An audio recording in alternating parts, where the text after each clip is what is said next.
Good afternoon, Niner faithful. Little technical glitch there, getting myself into the stream. Hello. Hope everybody is doing well this afternoon. Very excited to get a little show going here on Friday. The usual show with Grant Cohn that we do at 11 a.m. on Fridays had to be pushed to tomorrow because Grant was traveling to head out to Cincinnati.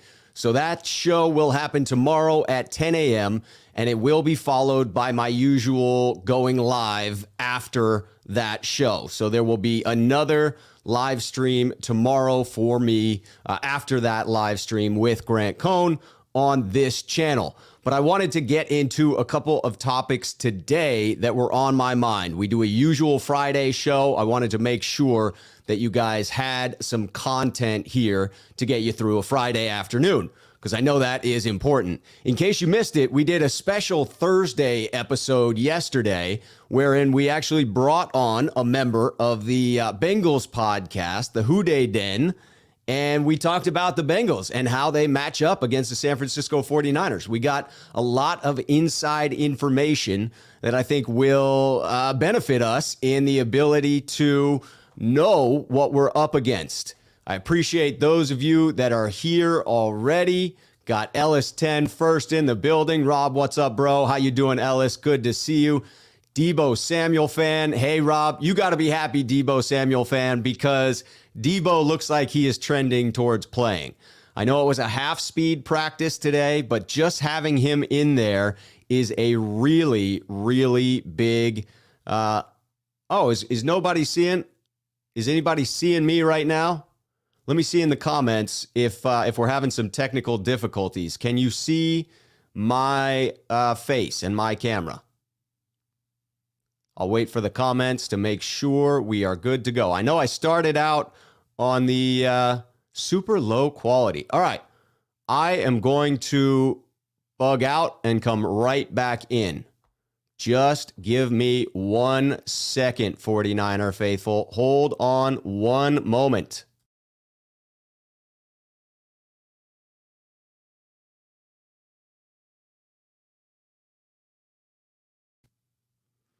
All right, can everybody see me now? I think that fixed it. I was getting a weird little Wi-Fi signal on there, but just want to make sure everybody can see me. If you can say in the comments, yes, Steven can see me. That is fantastic. Much better, Jack says. Good.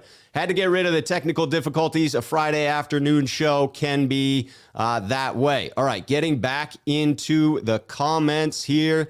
Yes, Kevin, we saw yesterday, and I was saying on that show that we did, the special edition that we did yesterday, where we brought in a Cincinnati Bengals expert from a Cincinnati Bengals podcast, there are a lot of injuries on the Cincinnati side of the ball as well. It is not just the San Francisco 49ers who are fighting through injury, although I am more concerned with the San Francisco 49ers injuries than any of those coming through on the other side of the ball. All right, glad to hear that the technical difficulties are gone. The picture is clearer. Steven says, yes, we see you. Mr. Nobody confirms we are back to the crispy 4K. If you are enjoying the video, this was an unplanned live. If you can do me a favor, if you like the content, please like the content. Hit the little like button and amplify the signal so that more people see this live happening. Debo Samuel fan coming in immediately with a question. Do you think Lance gets snaps tomorrow? I've been calling for Lance to get snaps for quite some time now. It strikes me as a way in which the San Francisco 49ers can get their run game going, in particular in a game against Cincinnati where they have a stout run defense, and the San Francisco 49ers are going to be without Elijah Mitchell. We'll get into that topic in just 1 second. But getting Lance in there creates the 11-on-11 football that everyone talks about when you have a mobile quarterback. You see in the way in which a guy like Lamar Jackson, and I'm not comparing Lamar Jackson's running ability to that of Lance's. Lamar is a freak in that way. But you see how it stresses the defense. You see how defenses have to respond to that. So yes, I do hope that they get snaps for Lance tomorrow. That is essential in my book. J Mad coming in. I just hope they're not rushing Debo back. Would be a shame to aggravate the injury and cost us more in the upcoming games. 100% J-Mad. This was my concern. I thought Elijah was trending to play. Yes, I know he had a little bit of a lingering knee issue, but they downplayed that. So it seemed that it was just the concussion. And Matt Mayoko pointed out that this wasn't severe concussion symptoms he was facing. He was coming back in on Monday and reported a headache, and that got him into concussion protocol. So I thought it would trend towards Elijah Mitchell playing this week. I would have then held Debo out. I think you need one of the two to play. Therefore, you've got to wonder if they are forcing Debo back a little early, and it would be a real shame if he did re-aggravate that injury and it cost us in games going forward. Rye 3211, he is Rye today. Key to victory, bench Jimmy. It was bad Jimmy last week. There's no getting around it. It was inconsistent. Those 2 picks cost us. Yeah, special teams was probably the bigger guilty party in that game, but certainly the way in which Jimmy played did not inspire confidence. It makes you wonder if he's ever going to be able to get over the hump against Seattle. You know, if it weren't for Dre Greenlaw, we wouldn't have the beautiful 2019 victory there in Seattle. Just painful. Mr. Nobody in here, Niners by 14, maybe 7 if the special teams gives up another TD. Well, let's hope that the special teams is solid because we may need it, but I love the optimism. I hope the 49ers offense is able to get rolling. Caesar coming in, celebrating. Robbie. How you doing, Caesar? Welcome in. Luke Luna with the super sticker in here. Appreciate it, Luke. Getting it fired off. Caesar saying, we need to use juice. Yes, on top of getting a few snaps for Lance to open up this run game, how about we get it going with juice? Kyle Juszczyk, both out of the backfield, catching those passes as he does so well at times, but fading into the background because we don't seem to work him into the game plan. This would be an ideal scenario. You are now relying on Jeff Wilson Jr. coming off a game in which he tweaked his knee and was on the sideline working it out for most of the Seattle game. It's hard to imagine that he will come in this week and just be 100% good to go, good to take 27 carries. And you know the San Francisco 49ers need to have an abundance of carries so that we don't have Jimmy with 30 pass attempts. That has typically been a recipe for disaster for the 49ers so far this season. Debo Samuel fan coming in. Am I the only one that sees a little bit of Cam Newton in Lance, especially his running style and frame? You know, for me, maybe it is, again, the bruising style of running that we saw in the 6 quarters that he has played in the regular season. I am reminded of, who am I? Dante Culpepper in his run style, a very bruising run style. I might put that one level below Cam Newton in his primetime Super Bowl Superman days when he was really ripping the shirt open on a constant basis because he was just bowling through defenders. But I do think you have to acknowledge that that's a sort of a mistaken way in which to play a quarterback. It seemed to shorten Cam Newton's career. It would appear that we are looking at a more beaten down and battered body for Cam Newton because of his very physical style of running and the fact that they did not shy away from sending him into the heart of the defense. So I hope for more in the creativity of the run game for Lance. Leo coming in. The key to victory is bench Jimmy G. Again, we've got 2 calls to bench Jimmy G for a key to the game. We missed at least 17 to 21 points from his bad reads. Going back through, some we may be cherry picking because you can't hit every open read, but there were definitely some that should have been hit. Offensive line protection was not good. Special teams was atrocious, but Jimmy's got to bear some of the brunt for that loss to Seattle. As much as he may get credit for playing well the 4 to 5 weeks prior to that, yeah, I'm not thrilled with the performance against Seattle. That was really painful to watch, being there in the stands. Kevin Vasquez, Debo will play. A distraction, but still very useful.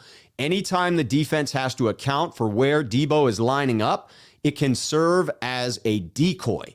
He doesn't have to get the ball on every one of those plays. I think you'll probably see a situation where Debo is somewhat limited in the number of snaps that he's out there. Again, for me, you cannot afford to get Debo re-injured in this contest. It would be a bigger loss to lose Debo in this one than it would be to drop the game to Cincinnati, in my opinion.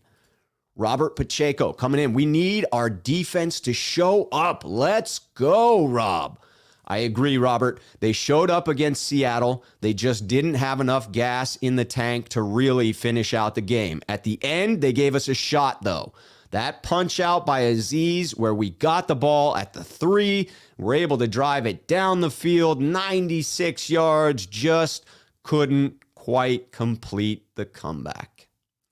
Leo coming in. Jimmy misses wide open receivers too often. He can't see the field, period. Leo, I get the frustration. I do think that we have to, on some level, trust Kyle Shanahan in that he wants to win games. And if what he is seeing in practice either doesn't give him enough confidence to shift the game plan to Trey or gives him the confidence to stick with Jimmy, I just have no choice but to really stick with that logic. It seems to me to be the best way forward. Freddie asking, is D Ford playing? He is not. He is listed as out.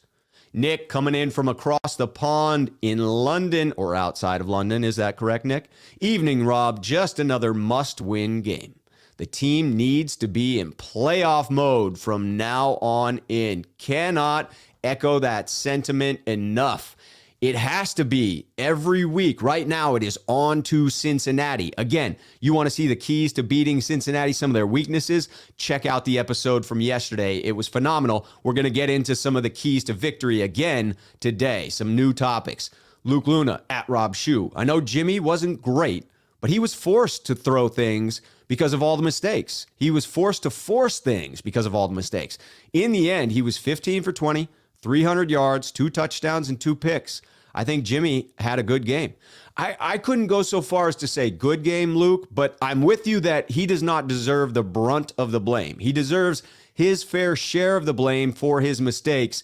Both of the interceptions seemed avoidable. They were not the type of interception that wasn't his fault. They really did strike you as ones that he could have avoided if he had just been a little more careful with the ball. All right, I'm going to get into a couple of topics, but keep the comments coming, and those that you want to be reflected on, throw in the @RobShue in there. That definitely helps me. And I'll remind again, if you like the content, hit the like button below because that amplifies the message and it helps me, and I appreciate it. All right, getting into our first quick topic talking about strength against weakness.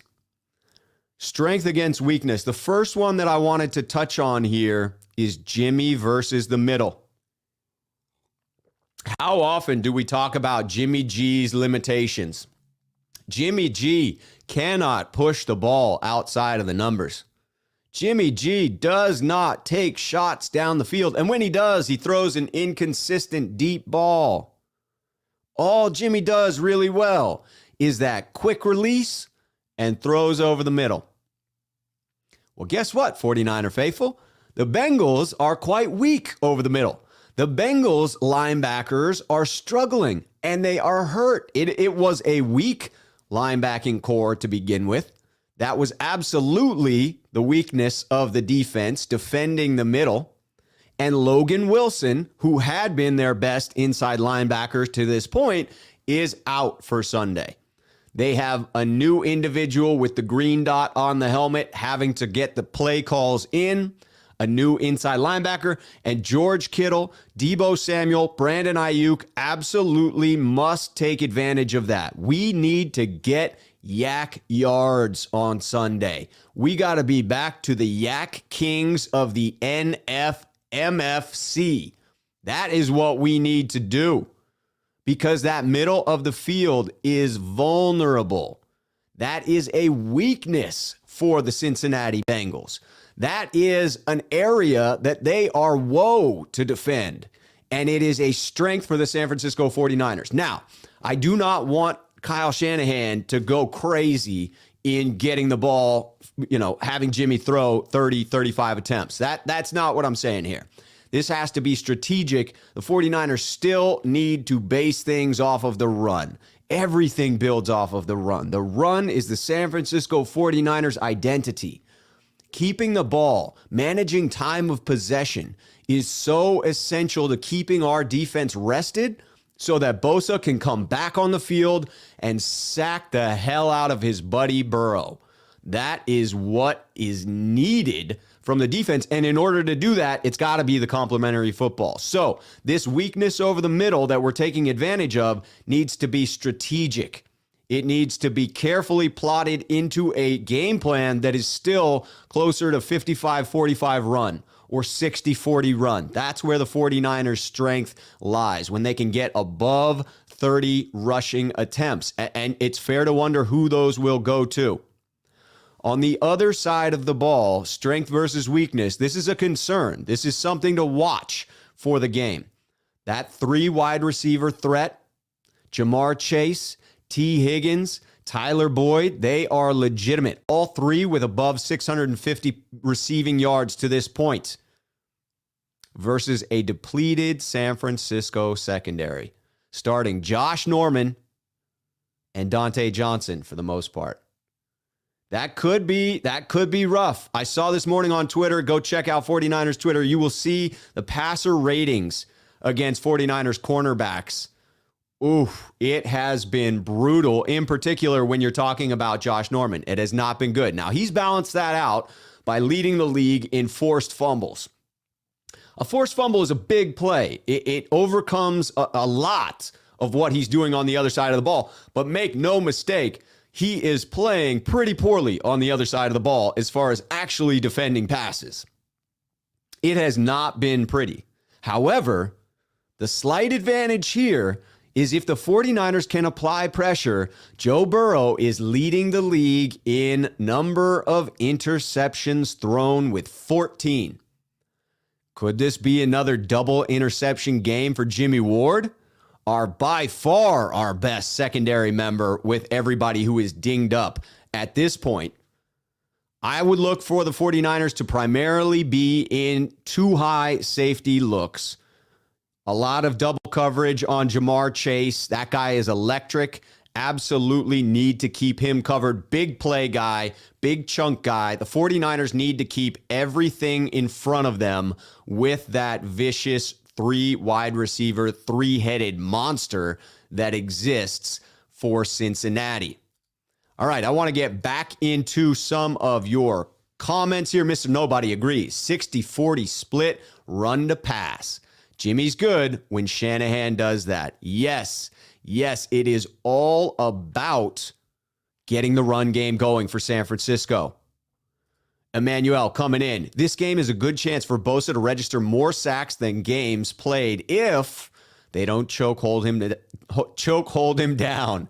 Yes, if they do not chokehold Bosa, he has a good shot at taking advantage of this. From what I understand, the right side of the line for Cincinnati is significantly worse. Right guard being the most vulnerable. I'll be interested to see if, as the 49ers have in limited snaps on defense so far, they've shifted Bosa inside when there is an advantageous matchup.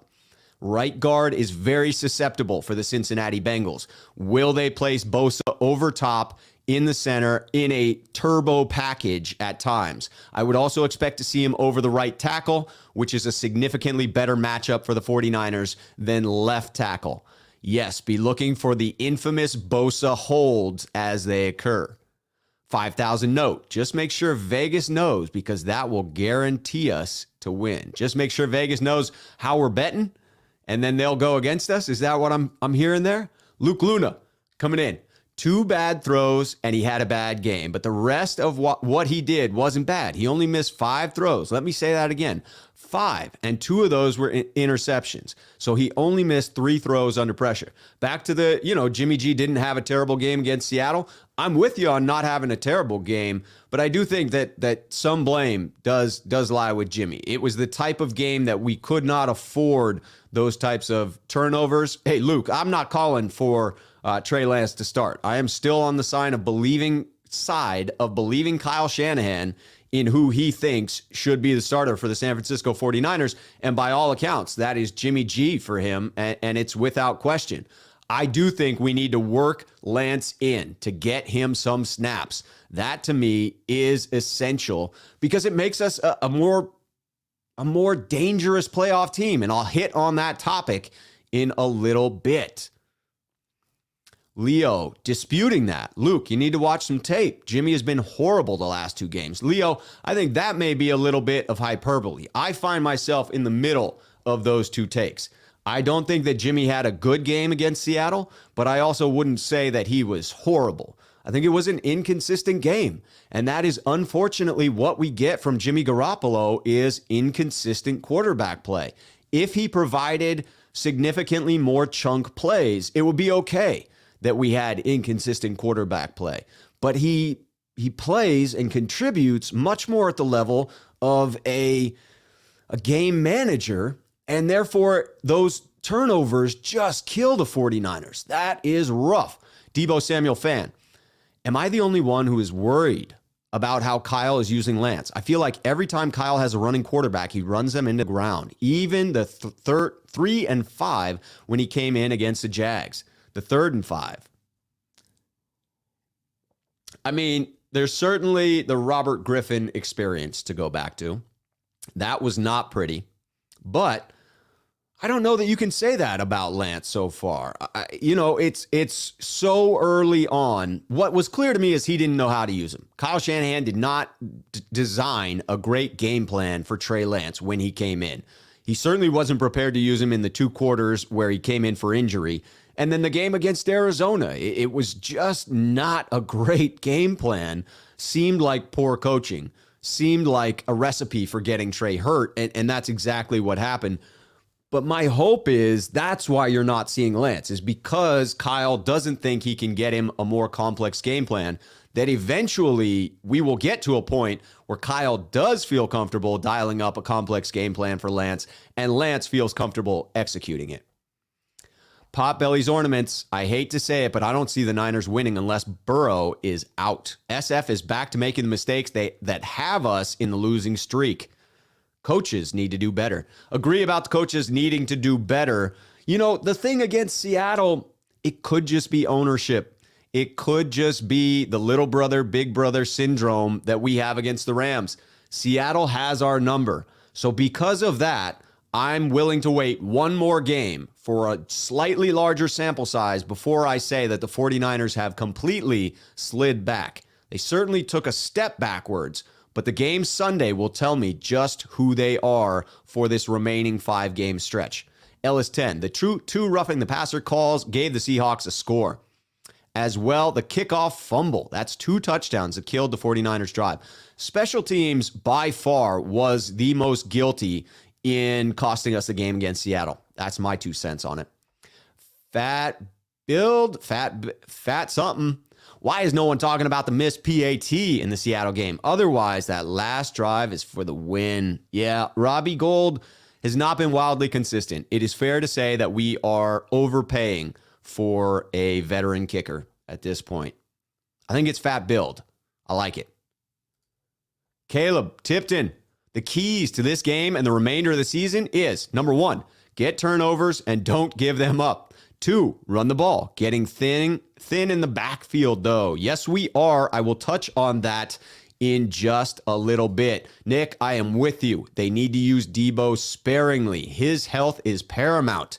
Emmanuel, an interception is a missed throw and way worse than an incompletion, Luke. Have to agree with that one. Karthik, what's up? Just got in. Good to see you, Karthik.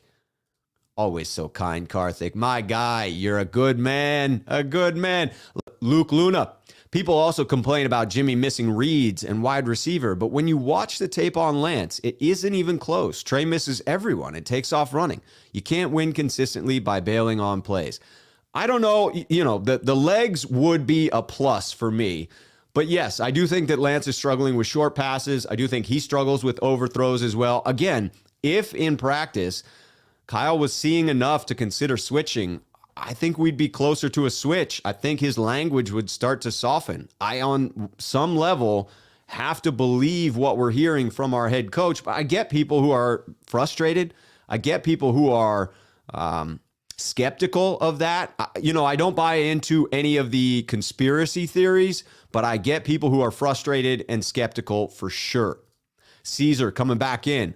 Thanks for yesterday's collaboration. Definitely provided more insight on Cincy. I loved it. In case anybody who's here now missed yesterday's content, I had a special guest from a podcast, Cincinnati podcast, on the show yesterday to give us insight into the breakdown of the 49ers versus the Bengals from the Bengals' perspective. Love it. Nick, 100 miles north of London is where Nick hails from over there across the pond. Great Britain, indeed. Leo, good quarterbacks make up for... By the way, I don't know what that was, Nick. I don't know what that was. Sometimes I say things oddly, and that was one of them. And I hear myself say it, and I'm like, very strange. Leo, coming in. Good quarterbacks make up for their team's mistakes week in and week out. That's why quarterbacks are paid so much, because they can be leaders. Yes, that is true. Jimmy falls more into the category of a liability in that respect. I think he's a good leader, not a great leader. I think the locker room really enjoys him. You can tell that when they speak about him, but I don't know that he's firing guys up in that regard.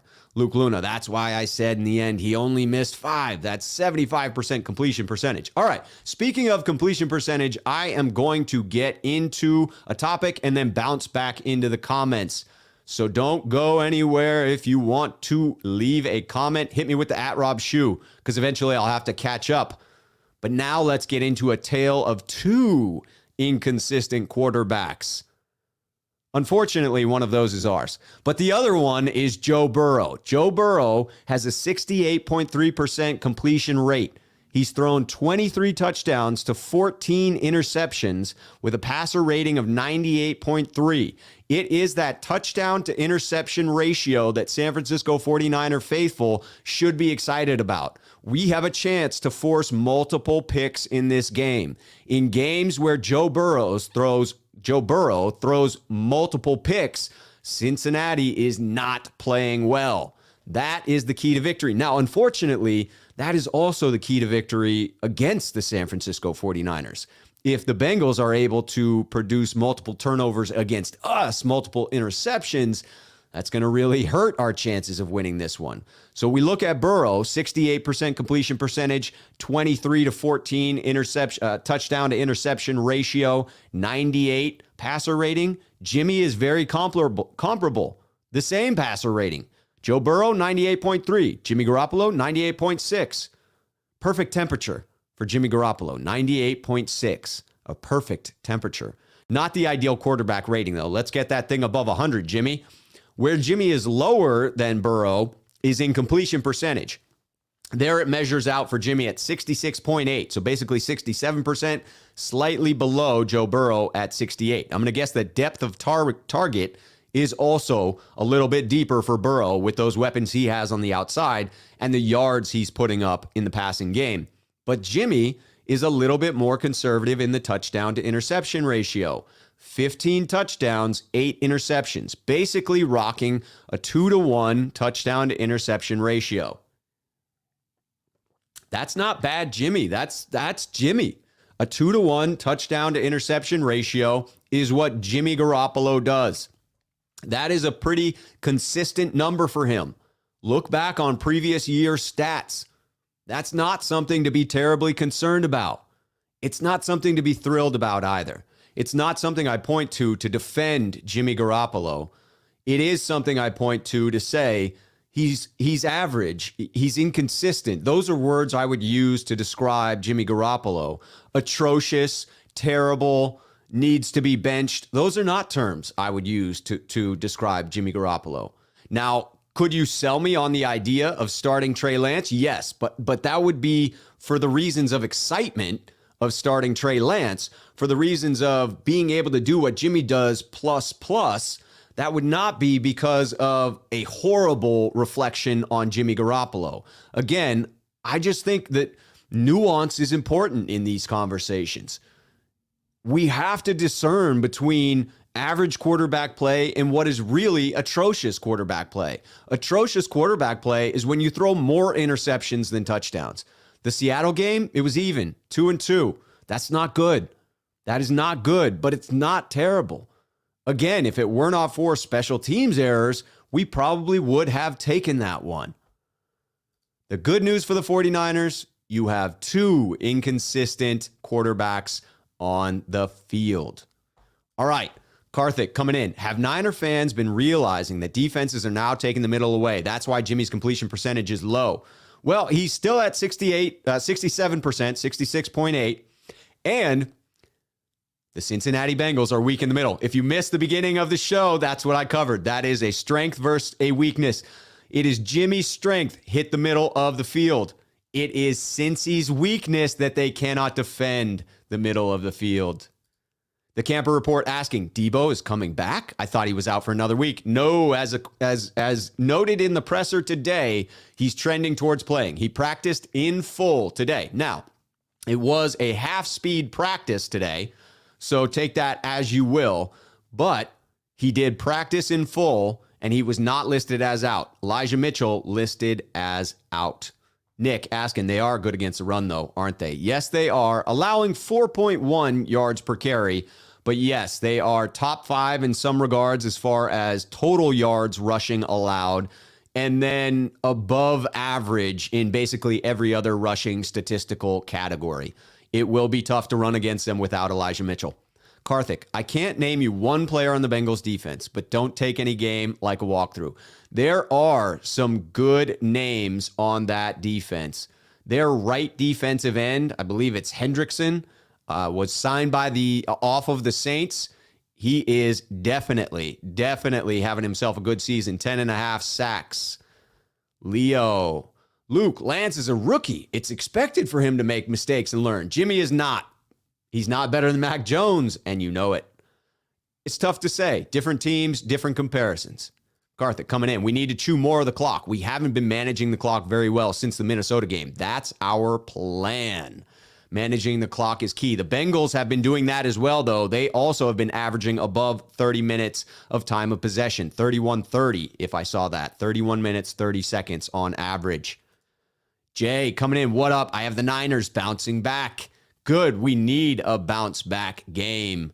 We do. Javier coming in. A sneakerhead. Is Debo coming back? Am I reading this correctly? That makes me worry that he may not be ready yet. That's the concern, Javier. But he is coming back. And that is a positive for the 49ers. Let's just hope that they can keep him healthy. Karthik, we need to shut down Jamar Chase. There's going to need to be some double coverage on Jamar Chase. That guy is a true number one wide receiver. The 49ers are going to have their hands full with that three-headed monster that's going on. 49ers First Takes. What's up, Aaron? Good to see you, my friend.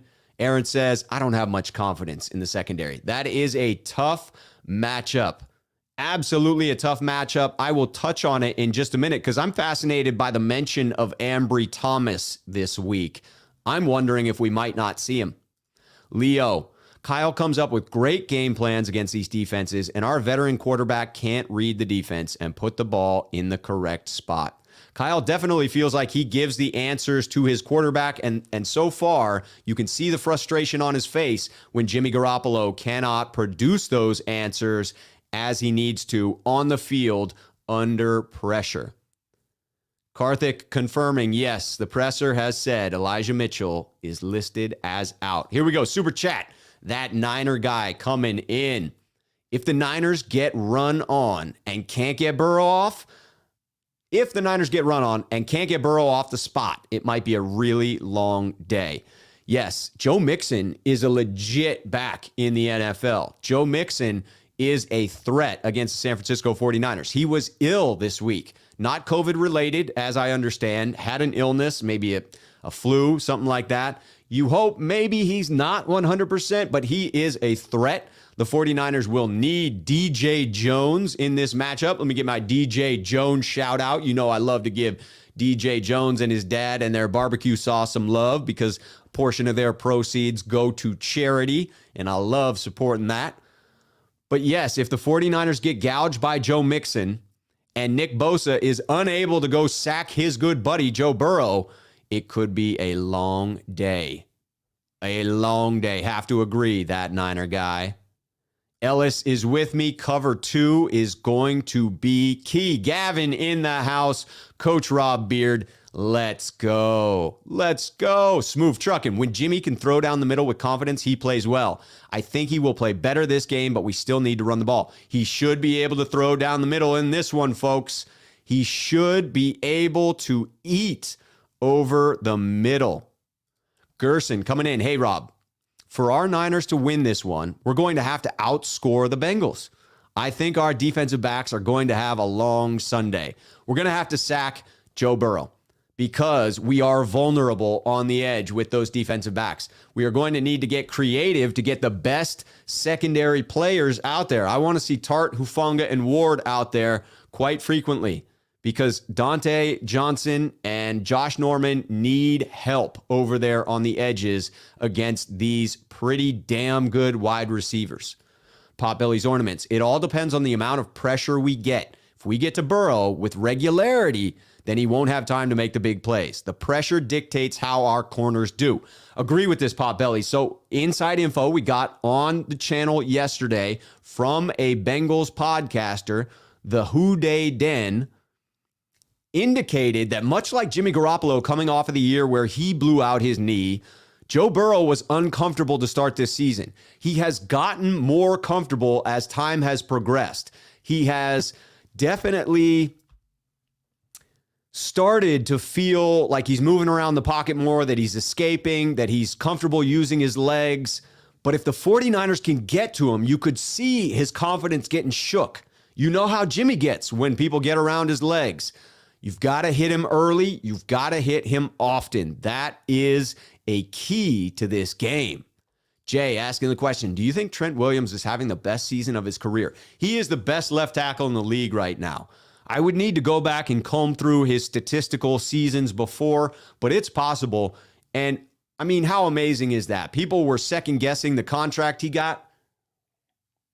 That man is earning every penny of it. Let us say that. Earning every penny. Luke Luna at Rob Shue.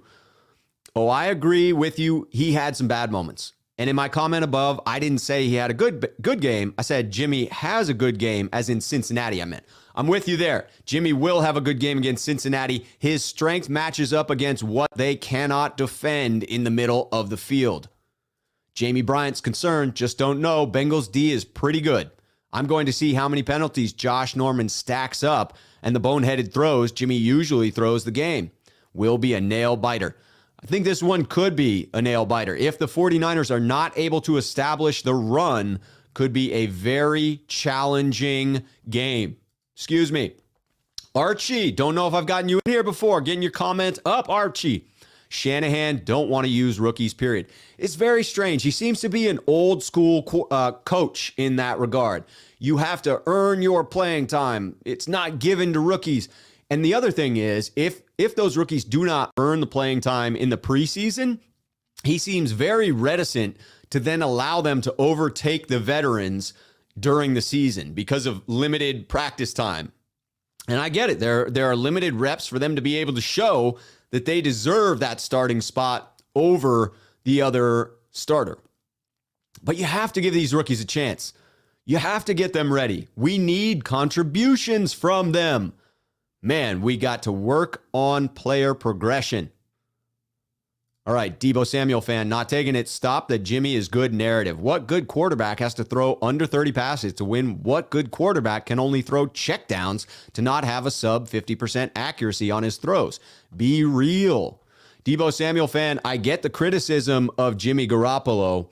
I just don't think it's accurate to say he's not a good quarterback. He's not a great quarterback, but when you say he's an average starting quarterback, when he would start for other teams in the NFL, I think you have to use the word good.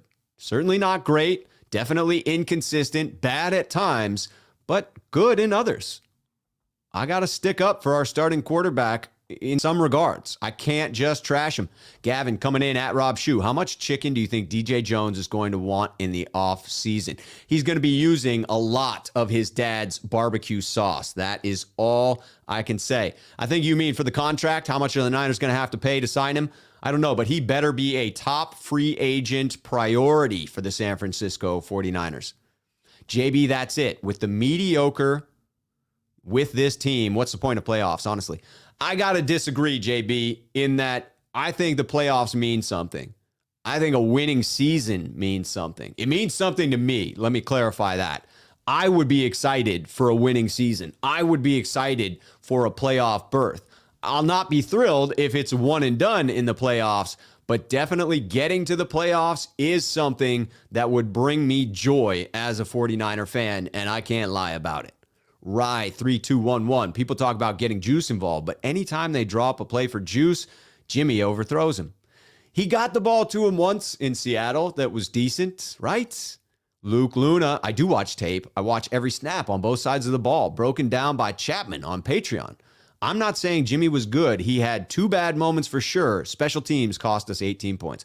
Cannot argue the special teams was very, very bad. Emmanuel agreeing. Special teams played very, very bad. Recently, missed PATs, missed field goals, fumbles, a kick return TD. That fumble was terrible. Coming out of halftime against Seattle, just terrible. Terrible. Gerson, if Mitchell and Debo are out and we have to rely on Jimmy G, I think we all know what is possibly going to happen. Do we know if one or both are officially in or out? Yes, we know both. Mitchell is out. Debo is trending for in. He had a full practice, but it was a practice run at half speed. I would guess they'll test him before the game, but it is trending towards playing. Jamaican Bay, I talked about this earlier. No show with Grant today. No, Grant was traveling to Cincinnati. We will be doing the live show on his channel tomorrow at 10 a.m. So 10 a.m., Grant Cohn's channel, we will be live. I'll be going live on my channel immediately following that as usual. So 11:15 on Saturday, I'll be live here again. Karthik, Warner always finds a way to come back quick as he can. He will put this team on his back in any predicament. We will have a stout linebacking core, especially once we get Dre Greenlaw back. How about Azeez filling in? Wow. Warner has been out. Pretty phenomenal play, if you ask me. Let's see some good. Matt Cook and Smoke Sports. What up, Big Rob? What up, Matt? Just another ask as you guys attempt to help me magnify this stream. If you like the content, please hit the like button below. A lot of people liking it. Texas Niner is in the house. I love it. Here's a comment. Burrow is going to get buried by Bosa and company. I'm looking for multiple sacks from Bosa. I'm looking for interior pressure from Arden Key. I'm looking for run-stopping power by DJ Jones. Maybe a complimentary sack by Charles Omenihu. That would be phenomenal. Gavin Upright Cartwright. GAV, the notorious GAV. How many yards in penalties are our cornerbacks going to give the Bengals this week? That is a three-headed monster that we're coming up against. Our corners tend to grab. I hate to say it, but I have to think that the over-under would be 40 yards of pass interference penalties, and I'm probably taking the over on that. Yes. Here we go, Emmanuel. And just to get things straight, he wants to clarify, clear the air on the Jimmy stuff. I support and I will support Jimmy as long as he is my quarterback. Insert crying TO here. Plus, my Italian pride skyrockets when I see an Italian surname on a 49ers jersey. Did you, what was that quarterback? Gio Carmazio? Whatever that last name was. That was probably the last Italian surname you saw on a 49ers uniform. Carmazzi, I think it was. That it is good to see. Good to see. I don't have any Italian blood running through my veins. Mainly Irish, Scottish, and German. You can tell the orange in the beard. But yes, I will support Jimmy. He is my quarterback until we get to Trey, and then I will support the hell out of Trey. Here we go. Texas Niners shoot. You know how to put things where it makes me back away from the ledge. Get away from the ledge, Niner faithful. Get away from the ledge. And you know I'll put up any compliments on Beard Game. It's my pride and joy in the Beard Game. All right, Jesse coming in. If we can, we need to keep Jimmy's pass attempts under 25. That's a good game plan. If we can run enough, control the time of possession by running the ball and limit Jimmy's pass attempts to under 25, that is a win, an absolute win. Jesse, I'm also with you. I would love to see Lance get some snaps. Yes, I would. Yes.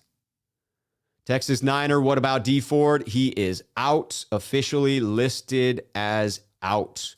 Luke Luna, back to the Jimmy talk. Jimmy is not elite. He has a lot of the utilities of a mid-tier guy, being inconsistent. He's paid $27 million, while the elite are paid $45 million. And even Mahomes was leading the league with INTs. I'm not going to fault the mid-tier association. I think that's about where he is. Debo. Yes, Debo. JB, we don't have none of our weapons because Kyle overuses everyone and he doesn't know how to distribute the ball. Everyone this team is not disciplined. The coaches are not disciplined. We do struggle spreading the ball around. It was, the Debo Samuel show or the Elijah Mitchell show, and then Debo's out and all of a sudden it's the George Kittle show. We can't have a balanced attack. I think that is the opportunity for the 49ers over the last game and continuing forward into these games is to develop better balance. Yes. Texas Niner, drinking my tequila and listening to my man Shu about the Niners. It's a great Friday. Cheers to you, Texas Niner. Enjoy that tequila. Enjoy the episode. Always love talking 49ers. Ellis, 49ers will win 28-17. Book it. SF defense will get a pick six. Can we say it's Jimmy Ward that gets the pick six? That's what I want. Karthik, you can hear my prediction on the previous show where I brought in the Bengals expert, or I can just tell you right now, 31-24, Niners take it. That's what I think. That is what I think. Leo, coming in to point out, we are 49er fans. We love our team all the way from Texas. We have high hopes for our Jimmy-led team, and our high hope is at Six Flags. LOL. All right, getting out to the theme park. Let's go play at Six Flags. Ellis saying Niners win 28-17. That Niner guy, hey, I think you missed my super chat. I didn't, but it was a while ago. I did get to it, though. Hope you were here to see it.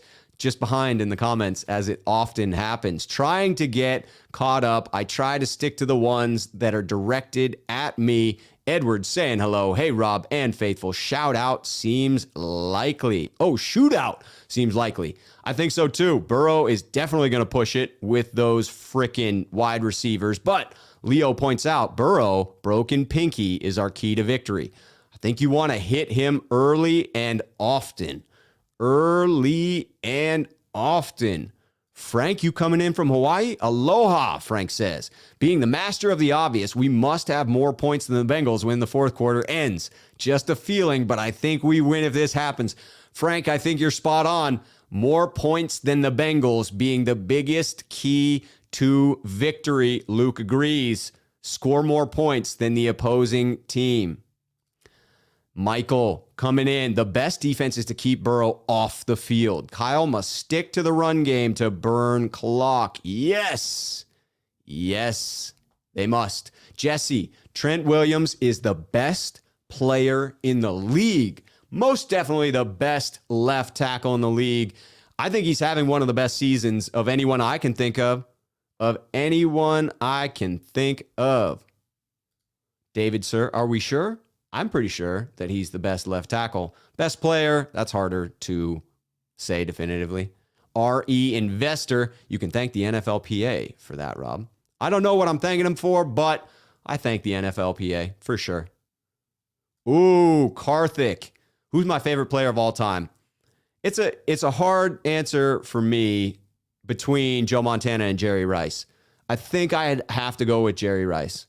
I think Jerry Rice is my favorite player of all time. I'd like to have the privilege of interviewing him on this channel at some point. That would be a thrill. You guys be excited if I had Jerry Rice on here? I think people would be. Frank coming in. Bengals have a good run D. Very stout in the middle. Jimmy must be war chief this week. He has got to. The weakness is the middle, actually, here for the Bengals. If I'm understanding it correctly, the weakness is the middle, and that's where Jimmy is going to attempt to attack them. Here we go. EMA beats. Are we making the best choice in playing Debo considering his last year re-injury after coming back too soon? Something happened with bringing back Jimmy G. Same thing happened bringing Jimmy G back prematurely from that high ankle sprain. I've got to trust that we will not make that same mistake again, but I'd be lying if I said I wasn't really worried about it. EMA beats. Really worried about it. Matthew Mears, just to hit on this again. No, doing a show with Grant tomorrow at 10 a.m. and then another live stream on my channel after that. Texas Niner. I'm calling this, Rob. If Trey is plugged in at all during this game, Niners will win. I hope we win even if we don't, because the Niners don't seem to be willing to put that into fruition. I don't understand it. Okay, here we go. Debo Samuel fan. I have to disagree, Rob. Good is an overstatement, but average I agree with. I could get into that argument. I mean, that discussion. You could have a point there. You might win that debate. If we were trying to say good versus average, you might be right about that. We would have to first define good. We would need to be really specific about that.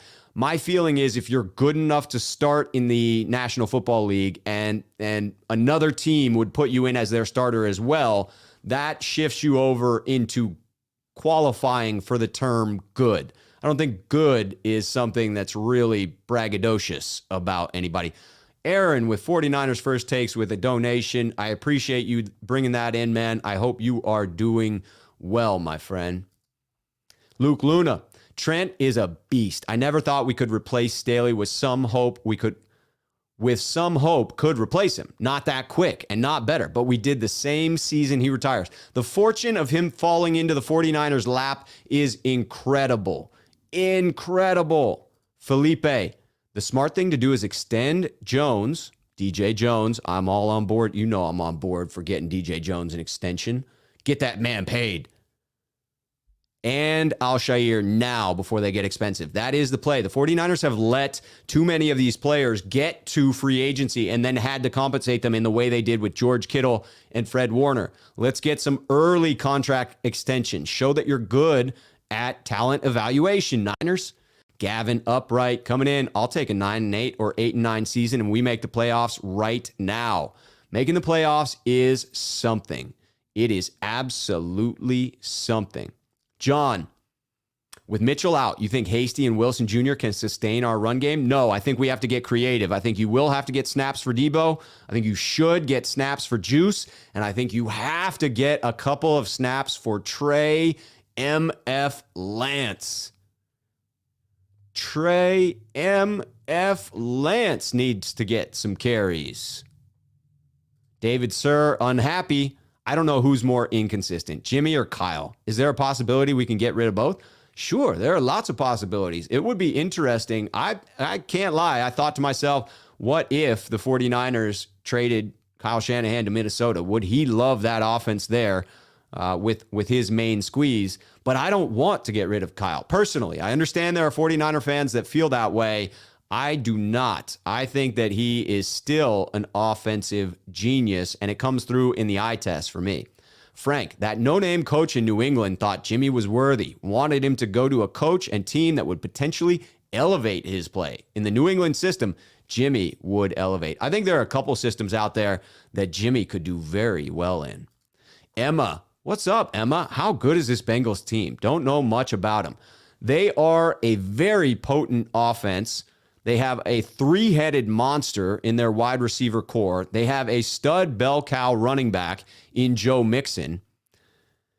Their defense is good. They were inconsistent to start the year, but over the last 4 or 5 weeks, all this is intel coming from a Bengals podcaster who has studied and followed the Bengals very intently all year, that they're suspect in the middle of the field, and that's where the 49ers need to get after them. Their defensive ends have 10.5 and 7.5 sacks, respectfully, at right defensive end and left defensive end. It will be a tough matchup, especially over Tom Compton. The 49ers are going to need to establish the run and score some points in this one if they want to stay in it with Cincinnati. I expect Cincinnati to be able to score some points on our vulnerable secondary.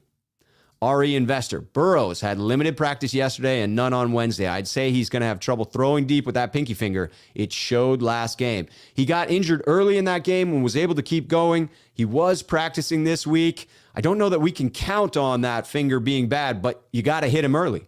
You got to hit him early to see if it's good. You've got to hit him early to try and shake his confidence coming off of a big knee injury from last year. Think back to Jimmy G and what happens when guys got around his legs early when he was coming back from that big knee injury. David Sir, who's the better matchup for the current Niners, Packers or Bucks? Got to be the Packers. Got to be the Packers. The Bucks have that incredible defensive line. Incredible defensive line. They can get after the quarterback. I think they would make Jimmy G's life miserable. Absolutely miserable. We got a couple other fellow Irish Scottish folks in the chat. Luke, RE Investor, appreciate you all being here as well. Caesar saying, Rob, would like to see more of Lenoir. We are thin at cornerback and Norman missing many assignments is worrisome. Norman is definitely worrisome, folks. Josh Norman is a worrisome cornerback to have out there. But Lenoir has struggled as well. I'd like to see a few snaps for both Lenoir and Ambry Thomas if we are getting burned. Archie saying, all I want for Christmas is Niners in the playoffs. I am with you there. Felipe, did you see the video Grant put up? Jimmy missing Ayuk when he's wide open, shaking my head. I have seen several angles of Jimmy missing open players. I can't say specifically I have seen that one in particular. We got a super chat from Jay in the Bay. What's good, Jay? Good to see you. What's good, Rob? He says, how do you think our running game will fare versus the Bengals' top 5 run D? Also, can Jimmy G throw more than 25 passes and win the game? I would much rather have Jimmy right around that 25 pass mark.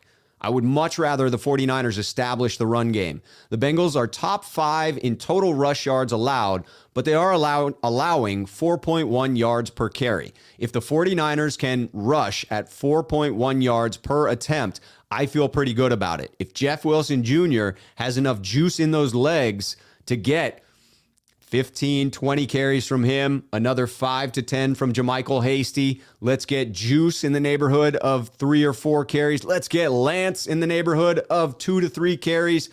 I think this run game can be good. Get Debo a couple of carries, but let's limit Debo and keep him healthy. That is key. Yes, I think the 49ers can establish the run if they get creative. If Kyle gets into his bag like there are chips at the bottom, I think that they can. Manuel coming in. Dang, Rob Shue. I wanted to keep Carmazzi in the long-lost memories part of my brain. I need to think about Joe Montana to cheer me up now, even if I'm only 27 and I never saw him play. Watching Joe Montana and watching his old clips is something that any 49er faithful should go back and do. Potbelly's Ornaments, thank you for the donation. Appreciate that. If you had a comment that was intended to be in there, please feel free to put it in. You know I will attempt to get it in. Paul Perryman in the house. Aloha here as well. Paul, are you over in Hawaii as well? Smash that like button, Paul says. I love it when people point out the like button because it does help me amplify the signal. It helps get people in here, get more comments in the chat, more stuff to respond to. Coach's viewpoint at Rob Shue. We can run the rock versus the Bengals. That should be our game plan. Mix in play action pass and make 1 or 2 plays on special teams if possible. Not confident about that, though. No, special teams does not evoke confidence, Niner faithful. I can understand if you are shell-shocked after what happened. But let's be fair to Richard Hightower's unit in how many injuries he has had to deal with.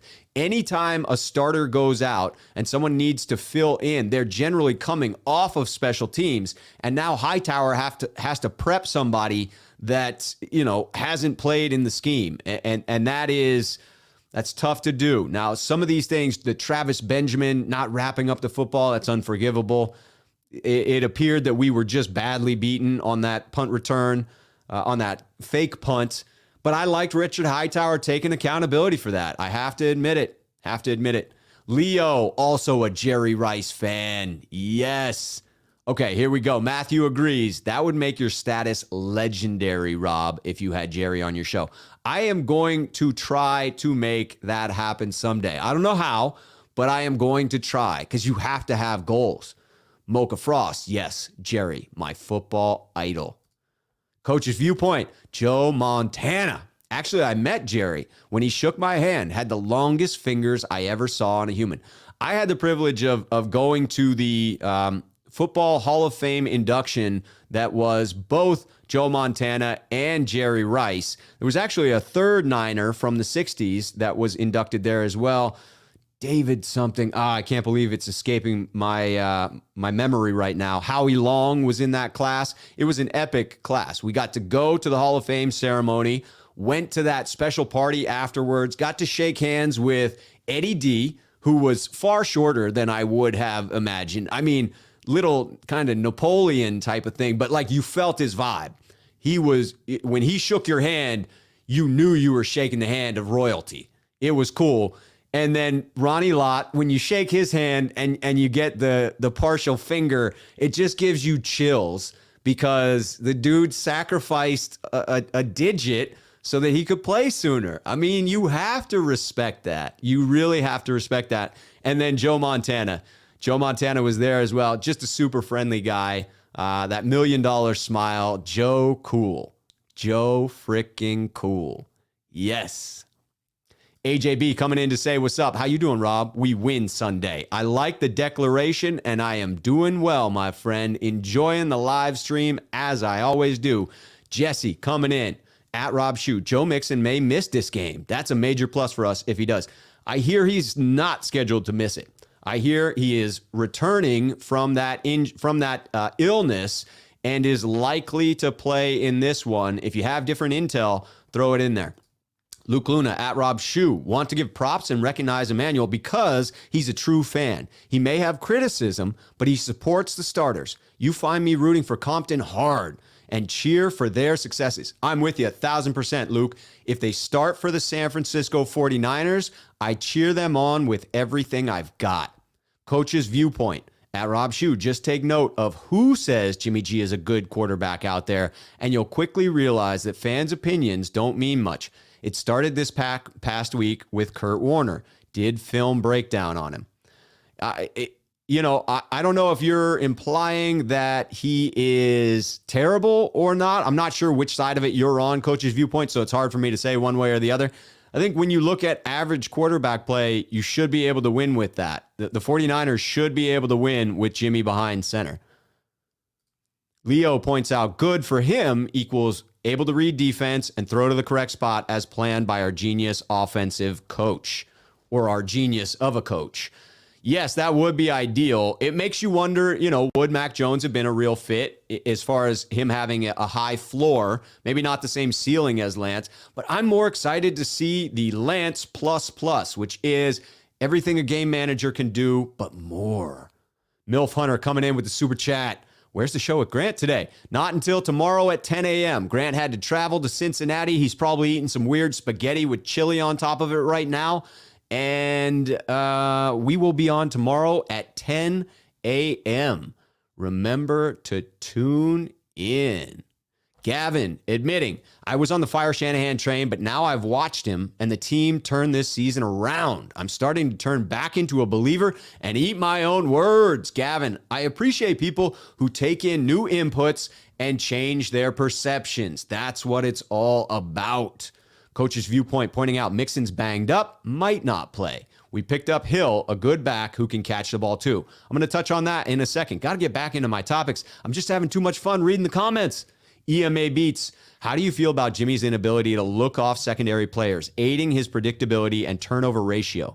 Does the nepotism stop so we can get more plays, or does Jimmy continue?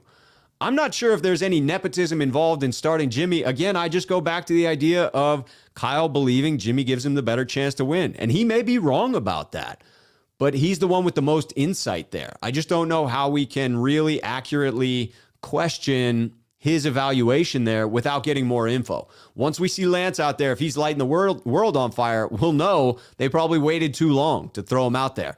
If he struggles, then we may see that it was appropriate to hold him back for a bit. His future success is far more important to me than this season. He is the face and future of this MF franchise. Drake Berry. The defense is hit or miss for the Bengals. Logan Wilson going down last week is going to hurt the D in the run game and zone coverage. That is where we need to feast. Over the middle, Drake. I am with you 100%. That is where we need to feast. Matthew coming in, subscribing and liking, helping me grow the channel. I love anybody who joins in. You can also become a member of the Sneakerhead community as well, but no pressure to do so, only if you want to. Milf Hunter back in. Cone said Aziz hits like Willis and Bowman. Oh, man, I thought for a second, I was like, did I wear my Bosa or my Bowman jersey? Because I do have the Bowman jersey that I rock all the time.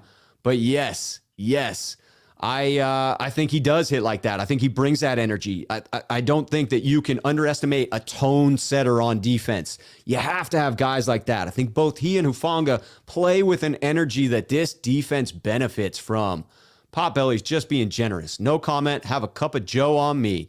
I appreciate that. Cheers to you, Potbelly. I most definitely will enjoy a nice cup of coffee. You know we got good coffee up here in Portland. Texas Niners sweep the leg. Sweep the leg. Take advantage of those vulnerabilities for the Bengals. Gavin asking, is Ayuk really a kick returner? Well, not a kick returner, but punt returner. And surprisingly, punt returners, listen to Matt Mayoko's podcast. Punt returners have been so bad in the league this year, punt coverage units have been elite, that Brandon Ayuk is one of the most productive punt returners in the NFL. That is not an exaggeration. That is statistically accurate.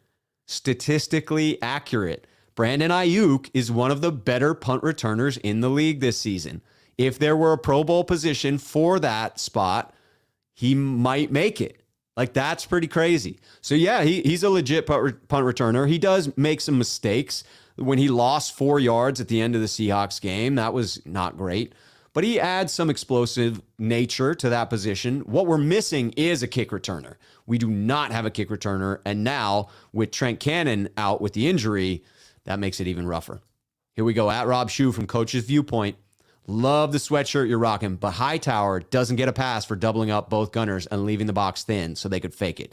Come on now. No pass, but you have to appreciate his accountability. You have to appreciate him saying, that was on me. He is saying exactly what you are, that it was his fault.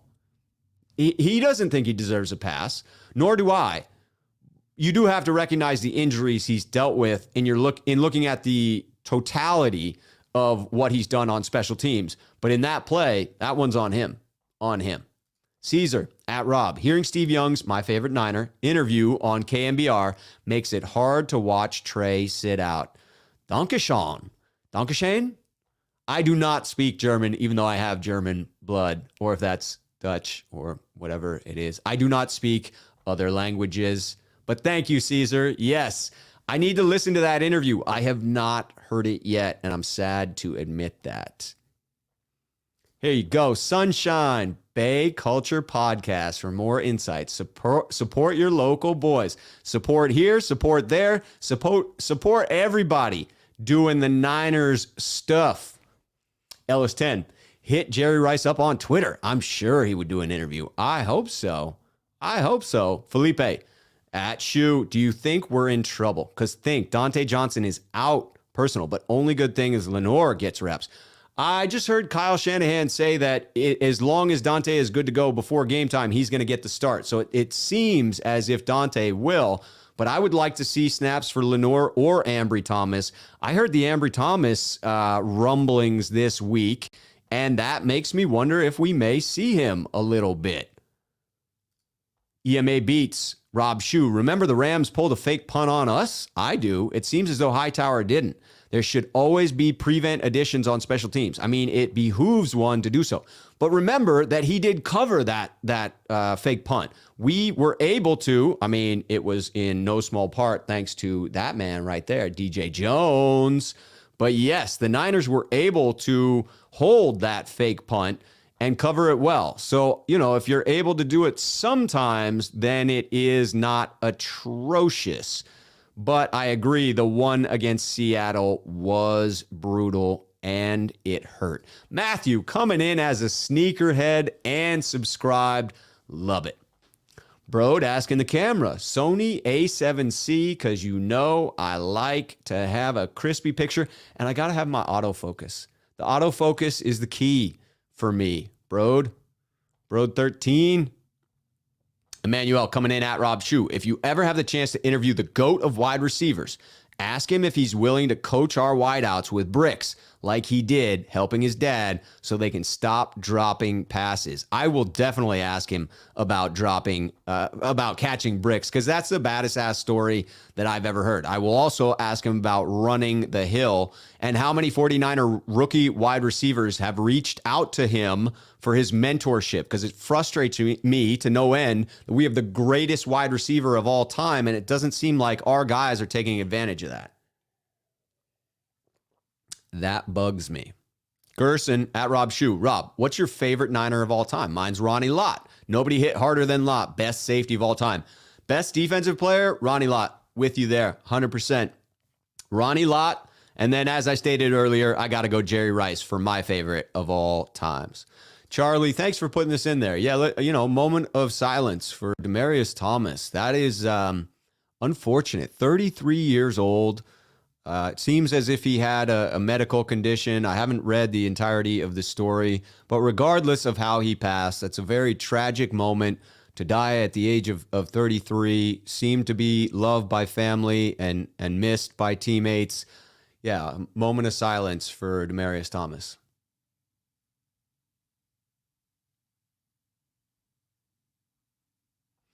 All right.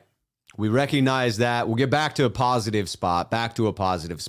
Coach's viewpoint. We'll finish closer to 9-8. Just too many injuries and brain farts on this team right now. 1/3 of our team is useless. We may end up 9-8, but Matt Mayoko laid out a clear path for the 49ers at 9-8 to still make the playoffs. No, he laid out a path, I think, at 8-9 to make the playoffs. It's wild. The NFC is wide open with that 7 wild card format. Drake Berry, we've got a Bengals fan. I'm a Bengals fan. Just figured I'd hop in and see what the opposition is thinking. Don't know a whole lot about this Niners team. What are some things I should know coming into Sunday? That is a great transition for me to get back into a couple of topics. I'll go through quickly because I'm liking the interaction in the chat. Continue to hit me with the @RobShoe so that I can skip over questions that are going back and forth in the chat and go to ones that are at me. To me, one of the keys to the game, getting after Joe Burrow. Nick Bosa needs to feast on his old friend. Look for multiple sacks from Nick Bosa. Make Joe Burrow uncomfortable. I heard he was uncomfortable in the pocket earlier in the season, that it was noticeable he was coming back from a major knee injury, major procedure. We all saw as Niner fans how long it took Jimmy G to get back. Sometimes he still doesn't look comfortable. You have to get after him, force him out of the pocket, and hit him multiple times. No dirty shots. That's not what I'm talking about. But his uniform must be dirty, and we need to force him to throw the ball errantly because that pressure could force turnovers, and that's what the 49ers need.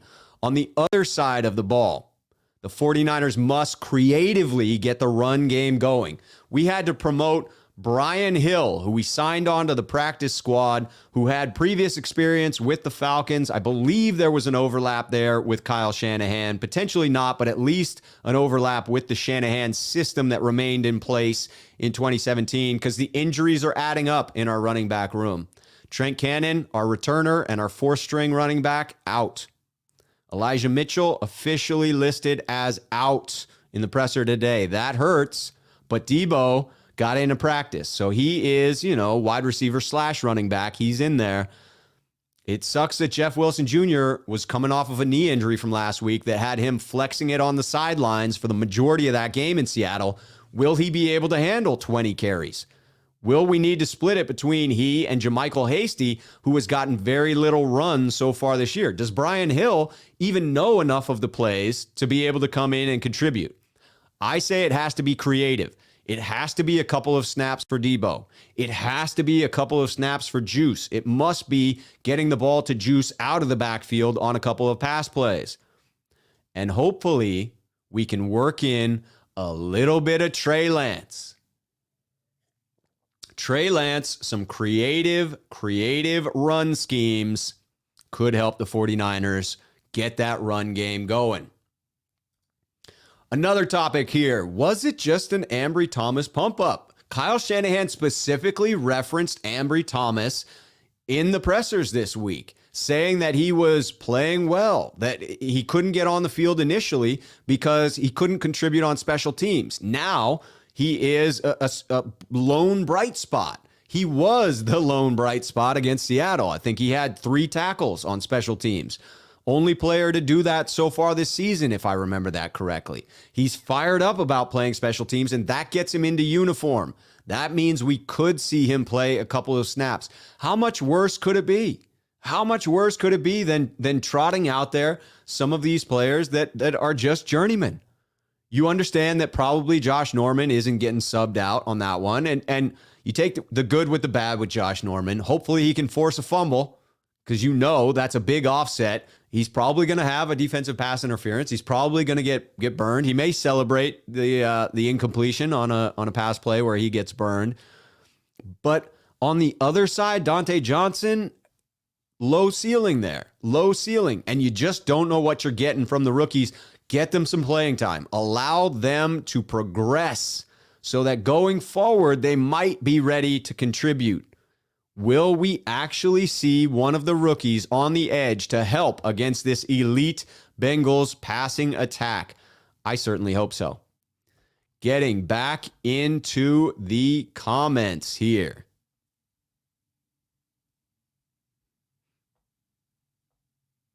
Matthew rocking the shipping box Air Max 97. Stylish. Very stylish. Coach's viewpoint at Rob Shue. I agree with you on Hightower taking accountability. That's where it starts. But he has to do something to rectify the mistakes too. Yes, he does. We cannot have another game that we lose to special teams. That is unacceptable. Cannot have it. Special teams, that third phase, needs to contribute to wins and not losses. That is unacceptable. Luke Luna coming in with a super sticker here. Appreciate it. Appreciate it. Here we go. Coach doesn't like the brick throwing comment. You can't coach grown men with bricks. Jerry did that from a teenager growing up. Yes, it was a different era for Jerry Rice. I will ask him specifically about catching bricks. I probably will not imply that he needs to throw bricks to Deebo Samuel or Brandon Ayuk. Vicky coming in. Jimmy G is a mediocre quarterback. He has too many limitations to his game, and Kyle Shanahan has no clue how to develop a quarterback. He is not Bill Belichick. I've said this before, that I just don't see the evidence of Kyle Shanahan being able to develop quarterbacks. In his history, they're really rookie quarterbacks. Let me say that, clarify. Kyle Shanahan does not have a history, a track record of developing rookie quarterbacks. He did develop Matt Schaub. He did develop Matt Ryan, but those were veteran quarterbacks who came in very established. Matt Ryan had multiple 4,000-yard seasons before the 2016 season with Kyle Shanahan, where he lit the world on fire. He's not shown the ability to develop rookies, so I do wonder what his qualifications there are. Big Dez with the super chat. Thank you. Jimmy makes it easy on defenses when he doesn't attack defenses to the outside. And Ayuk is constantly open out there. When middle gets taken, then what? The hope is the middle will not get taken this weekend. That Sunday, the Bengals are very vulnerable in the middle of the field. The injury to Logan Wilson, him being out, further thins out that linebacking core that was not strong to begin with. That was certainly the weakness of the defense. Stout defensive line, reasonable, at least reasonable names in the secondary, even if they haven't played up to who they are and what they've done in the past. But that linebacking core, not great. And the best of them is out this week. We've got to feast over the middle. At Rob Shue from Emmanuel. Oh, yeah, the hill and also the transition and catching passes from a right-handed quarterback to a left-handed one. Our wide receivers now do need to learn to catch from Trey Lance. It has not been pretty so far. Nick Mullins in the chat, ladies and gentlemen. CJ Beathard over me? Well, Nick, you're still coming back from that injury. You know, I think CJ has flashed some things for Jacksonville. People are trending toward CJ at the moment. I hate to say it, but Nick, we love you. BDN. BDN, Nick. EMA beats. What games do we win this year to get in? Obviously, Rams and Falcons. I don't know. That Rams game could be tough. I know we own them a bit, but it sets up nicely if we can win this weekend for the 49ers to make the playoffs. That sets up very nicely. Beat Cincinnati, come back home, beat Atlanta, toss-up game going out on a short week to Tennessee, come back, handle business against Houston, and then you have a chance to dominate the Rams one more time. I think it sets up nicely for a 4-1 finish in my book, as long as we can get this one this weekend. We drop this one this weekend, momentum has now skewed. Uncle Mo is staying at some other relative's house and not in San Francisco. Yes. Nick Mullins getting angry. Bro, y'all were literally saying I would be a decent starter last year. Man, Nick showing some fire. Hello from Russia. I cannot get into the pronunciation there. I do not read those characters. Otherwise, I would say hello back to your name. But yes, thank you for coming in. Thrilled to have the international following. Nick wasn't throwing darts. He was throwing dots, bro. I love it, Nick. All right, coach's viewpoint. Rob Shue. Yeah, the playoff criteria this year is crazy to get a grip on. Tough to tell who's going to be there. And then you have officials making the calls, non-calls in games at critical times. Officiating has been terrible this year. Absolutely terrible, don't you think? Felipe, do you hope to see Lance, like me, since Mitchell is out? It'll be almost a crime to not play Lance in some packages. Yes, the 49ers need to have a creative run game plan against Cincinnati. It's a stout run defense. They are allowing very few rushing yards, but they are giving up 4.1 yards per carry, which is closer to the middle of the pack of the league. I look for Kyle Shanahan to get creative with players and establish that run. Yes. Jared doesn't like the shtick. Can we stop pretending to be Nick Mullins? I mean, how do we know it's not Nick? He's got some free time on his hand, doesn't he? We've got Josh Norman. Y'all don't give me enough credit, man. Josh, it's the DPIs that are trouble. Coach's viewpoint. At Rob Shue, I like your positivity on our team and players, even though you hang out with coneheads. LOL. I think Grant is a great entertainer. I think he's a good dude. I always have a good time on his channel, but I get why, fans get frustrated because he presents different sides of it and oftentimes some outlandish takes as well because he likes to get a dialogue going. He likes to get a conversation going. I can't fault him for that. Some of the takes are a little far out there, but I cannot fault him for wanting to get some dialogue. Because all dialogue about the Niners is good dialogue, isn't it? Maybe not all, but a lot.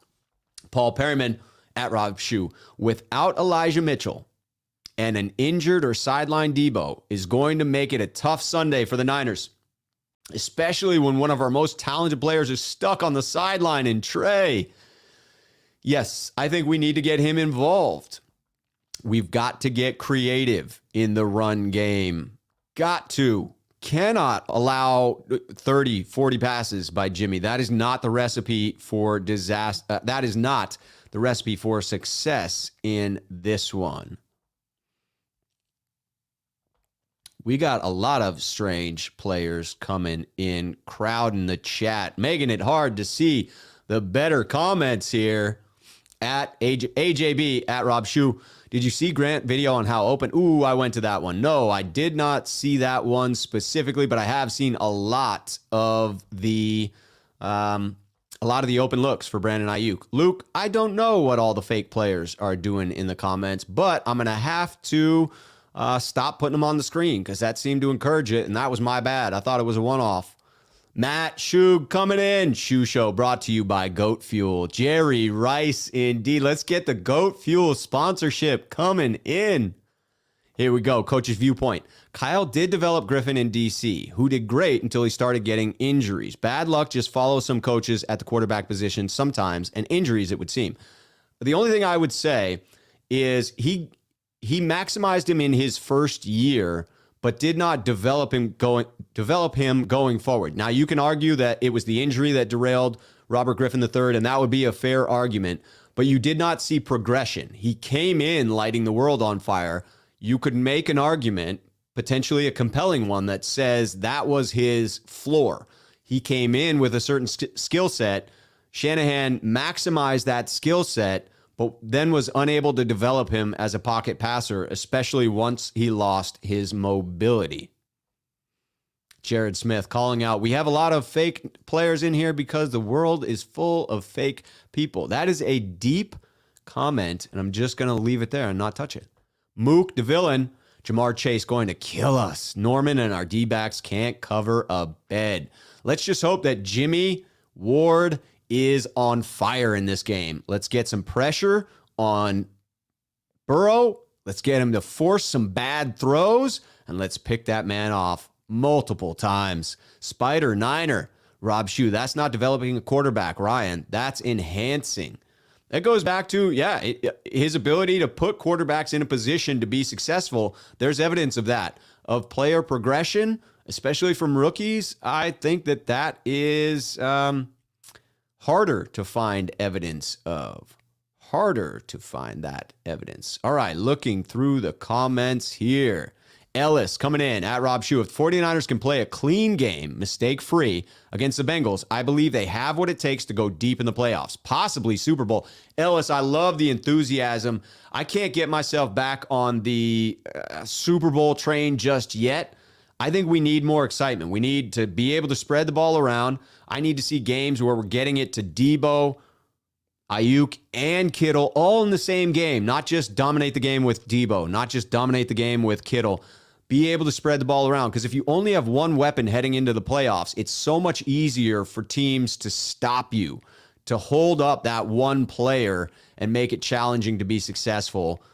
I think we got to get Trey Lance in there as well. We need some explosive plays, and Jimmy just is not providing enough of them. At Rob Shue, I do think we need to get Trey Lance involved in games now going forward. It could help us down the stretch strategically. This is what I'm talking about. Coach's viewpoint and I agree on this. That's what could help us in the playoffs, I believe. You have to have more explosive plays. Texas Niner optimistic. I think the Niners definitely surprise us with a dominant performance.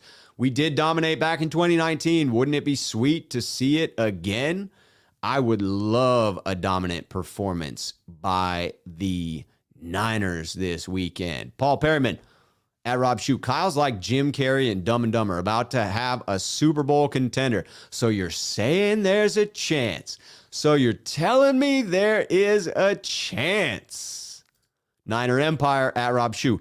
Isn't Tavarius Moore coming back this December? And could the Niners move Jimmy Ward to corner?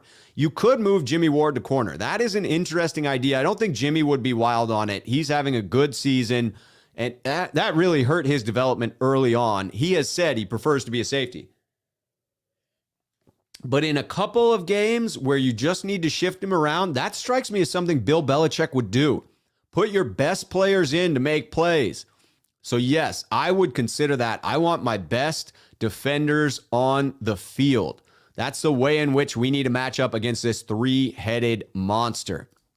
Ellis at Rob Shue, thank you for the great content and positivity. Help me out. Is Grant Cohn the real quality control for San Francisco? LOL. I caught flack for saying he is not a QC employee of the 49ers and just a journalist. He is a journalist. He is not a quality control. Not officially. That is a self-appointed title there. Coach's viewpoint at Rob Shue. A lot of that lack of development was on Griffin, though. That's why he kept lobbying for Cousins to play. Griffin wasn't coachable. Where is he now? On the couch.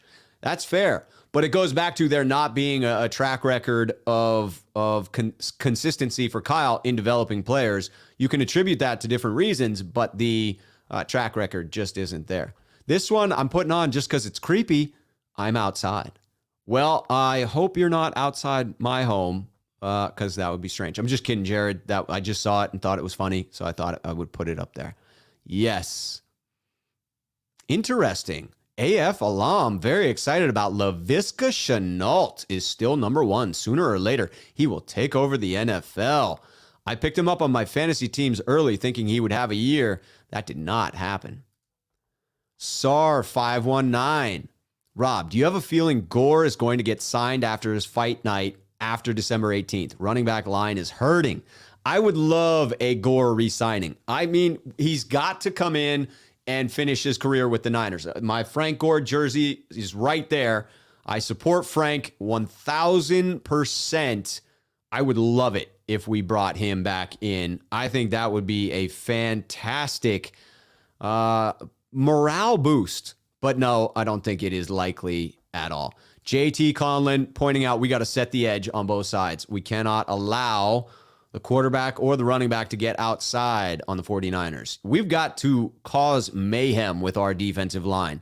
The defensive line needs to make up for the lack of depth at cornerback. Must. Matthew Mears coming in. You can't baby running backs. They should be able to handle 25 to 30 carries a game, or they're not meant to be an NFL running back. That's true, and yet if you're coming off of an MCL surgery in the preseason, like Jeff Wilson Jr. is, and you have a flare-up, then I think that it is fair to say that he probably can't carry all that many times in a game. That would be tough, right? To give him that many carries. All right, looking into the comments again. I had to do a little bit of timeout for some of those names that were in here because it made it hard to read through the comments. I hate to do it. I hate to put people in timeouts, but if you got a fake name for a player and you're just spamming, I got to boot you. Got to put you in timeout. You're not blocked because I don't like to block people, but you were hurting my ability to read comments. Sean951, Sean Dunn. Rob, Bengals can't stop us. Too banged up. Trent will take out Hendrickson. I hope he does. This game will be telling as Jimmy G will need to convert in crucial moments. I'm with you here that this game really does tell us a lot about how we are going to finish this season, whether we will be able to finish strong or not. Victor Mendoza, Jeff Wilson needs to have a big game. Here's to JWJ, Jeff Wilson Jr. Let's get him 20 to 25 carries. Let's hope that knee is up to the task. This is an interesting take here by Matthew, and probably true. Mitchell should never have been cleared to play after getting knocked out in Seattle. I was surprised he was back in the game and took another shot to the head. When he went down, there were players for the Niners frantically waving over the medical staff. It's clear something was quite amiss, whether he was knocked out or just groggy as all get out. He had that vicious hit to the side of the helmet, and then players were calling over the medical staff. I agree, Matthew, that it's surprising. This is now 2 weeks in a row where a Niners player has gone out during the game, come back into that game, but then immediately gone into concussion protocol on Monday. They say they're following the NFL guidelines on how they are evaluating players, but it does make you wonder if something is amiss there, if they need to change that NFL protocol. Preston is with me. Bengals being the worst team against throws over the middle need to be exploited. Yes, they do. That is where the 49ers take advantage of this Bengals team. Ellis, I see the 49ers producing drives on offense and playing good defense, but the fumbles and penalties are killing them. Cardinals 2 fumbles, Seahawks 2 interceptions, 1 fumble. Turnovers are definitely killing the 49ers. We need to play a clean game, a penalty-free game, keep drives going, keep Burrow on the sideline. Mook coming in. Do you think the reason Ayuk be open all the time is because he's going too deep out of Jimmy G's range? I don't think that Jimmy G lacks that range. He's just inconsistent in that range in my book. But I think he's not the primary target on a lot of these throws. I think that the primary read for Jimmy is typically Debo or Kittle, and he stays locked onto those primary reads for a long time, unfortunately. Coach's viewpoint. Our defense is getting healthier now. This could bode well for better play and hopefully catch Burrow subpar if his finger doesn't cooperate. We could actually go on a turnover run. That would be magnificent. If we can force Burrow into some turnovers, we've got a shot at running away with this thing. Preston Reynolds. The Bengals, being one of the worst teams against throws in the middle of the field, should be exploited. Yes, that was worth saying again. Matthew, time for Hasty and Wilson to put in work. They haven't done ish all year. I don't know. I think Wilson has set the tone a little bit. But yes, he hasn't had the yards per carry you would like to see. Oh, we got a super chat by Ellis. This is my favorite 49er channel. You're the man. I appreciate it, Ellis. Thank you for coming in.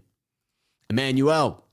Jimmy Ward became a key player when he moved to free safety. Before, he was an underperforming first rounder because he was used at cornerback. So no, don't move him back to corner. I agree, not permanently. I'd be okay with flexing him in this game, getting creative with your schemes. Victor Mendoza, Rob, do you believe 49ers run game will be productive even though Mitchell is out? Productive, yes. Dominant, I don't think so. I think we have to get creative in how we approach this game. Have to. Leaving. Niners, DBs are going to be the game. A couple of big plays, and Jimmy is going to have to throw over 30 passes and know how that goes. I think it's the pass rush that will predict whether or not we win this game. Because if you give Burrow too much time, he will take advantage of those suspect defensive backs. I think that's just the inevitable truth of it. All right, I'm going to get into at least one last topic and then back into the comments to end this thing. I want to talk about what the 49ers can do to better prepare themselves to be dangerous in the playoffs. What should the 49ers be doing right now in these games that would make them more dangerous in the playoffs if they can make it? You know, they got to get there. They got to probably get to 9-8. I think 10-7 is where you want to be to get into the playoffs. You got to develop secondary receiving threats. We cannot continue to have games where it's one player that dominates the receiving stat line. Whether it's Debo or Kittle, it has just been one guy that has come out of every game. And that seems very stoppable in the playoffs. You need to be able to get multiple guys going in the same game. I want to see some more even distribution where you're breaking down. This is a perfect game to do it. Over the middle of the field is suspect. Debo, Kittle, and Ayuk are all golden over the middle. All phenomenal receivers in traffic like that. Especially with Jimmy. Yes, they've had a few balls bounce off of their hands for interceptions like that. But let Jimmy stay in his comfort zone, get a creative run game going, and develop a more balanced passing attack. Be more like the Bengals in that regard. 3 wide receivers with greater than 650 yards. The 49ers seem to just have one threat each game. You got to develop more. Second thing the 49ers could be doing to make themselves more dangerous if they sneak into that playoff race. Finding creative ways to get pressure when Bosa is being stymied. When Bosa is getting the chokehold on a regular basis and it's not being called, the 49ers need to be able to force interior pressure. Arden Key's got to continue to bring it from the interior. Eric Armstead needs to step it up and get a few more sacks. And we have to find one or the other between Ebukam or Omenihu who can be on that other side and apply more pressure. I am losing optimism that D Ford will make it back. It looked like maybe he would be activated last week. It looked like maybe again this week. If he's not activated next week, that practice window closes and D Ford's season is done. So I don't know how optimistic we can be about him being the other bookend. You know he's got the talent. If he can be on the field, he gets pressures, he gets sacks, but he just can't stay on the field.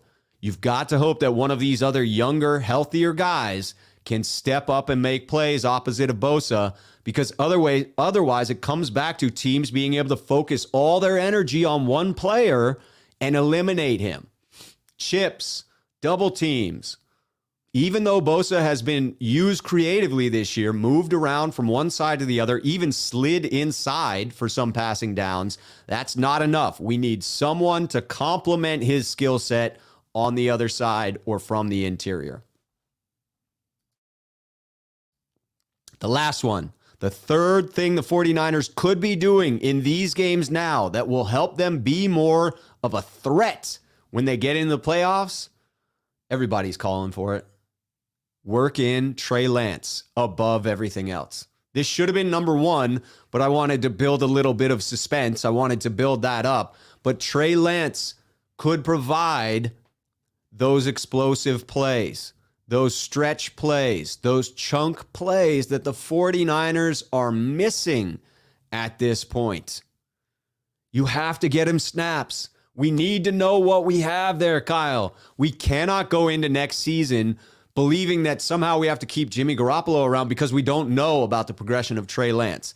Get the man some snaps, please. Let us see what he has. Use him creatively. Use him in ways that accentuate all of his talents, not just his legs. Get him outside of the pocket. Play action. Roll out to the wide side of the field. Cut his reads in half. Allow him to use his legs to get outside of the pocket, have more time to throw the ball, and take some shots. Do it in between the 40s, second and short, third and short. Get some chunk plays. Those are missing from our offense, and if we could complete just a few, it would open things up for the run game, make us that much harder to prepare for, and that's what we need for the playoffs. All right. We are going to close out on your comments here. So again, at Rob Shue to help me out, leaving. Niners DBs are going to be the game. Ooh, we talked about that one. Yes, they are. But I think getting after Burrow is even more important to protect those. Rob Shue has the best Niner channel. Thank you, Texas Niner. Refreshing to have someone be positive and keep it there. I try. I got to be real, but I got to... Oh, Vicky, look at this. Dave Wilcox was the other 49er inducted into the Hall of Fame with Montana and Rice. Yes, he was. It was a pleasure to meet Dave Wilcox there. I knew it was Dave something. Just couldn't pull the name while I was doing that. Thank you, Vicky. Really appreciate you sharing that. Jason Alvarez, play action heavy game plan will win this game for the 49ers. I would love to see it. I would love to see it. Sean Dunn coming in. Shanny seems to always dominate his proteges. So if 2019 is any indication schematically, we should scheme open for at least 30-plus points. Man, I hope so. I sure hope so. EMA Beats asking about Juice. Rob Shue, would you agree that Juice is the most effective underused player we have on the offense? I mean, he's always wide open on bad plays and has been so effective 98 to 99% of the time. I do wonder why Juice disappears because of how good he is when he's out there making plays. I think he's one of the keys to the game this week, needing to establish some creativity for the 49ers in the run game. AJB, what if Jimmy has another bad game and we lose? Does Kyle start Trey Lance? I think you start getting closer to it.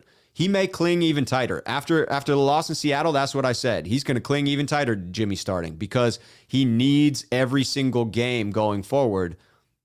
He may feel even more compelled to stick with Jimmy one more game if we lose to Cincinnati this week. At some point, you become mathematically eliminated. At some point, you have to put Trey in. Have to.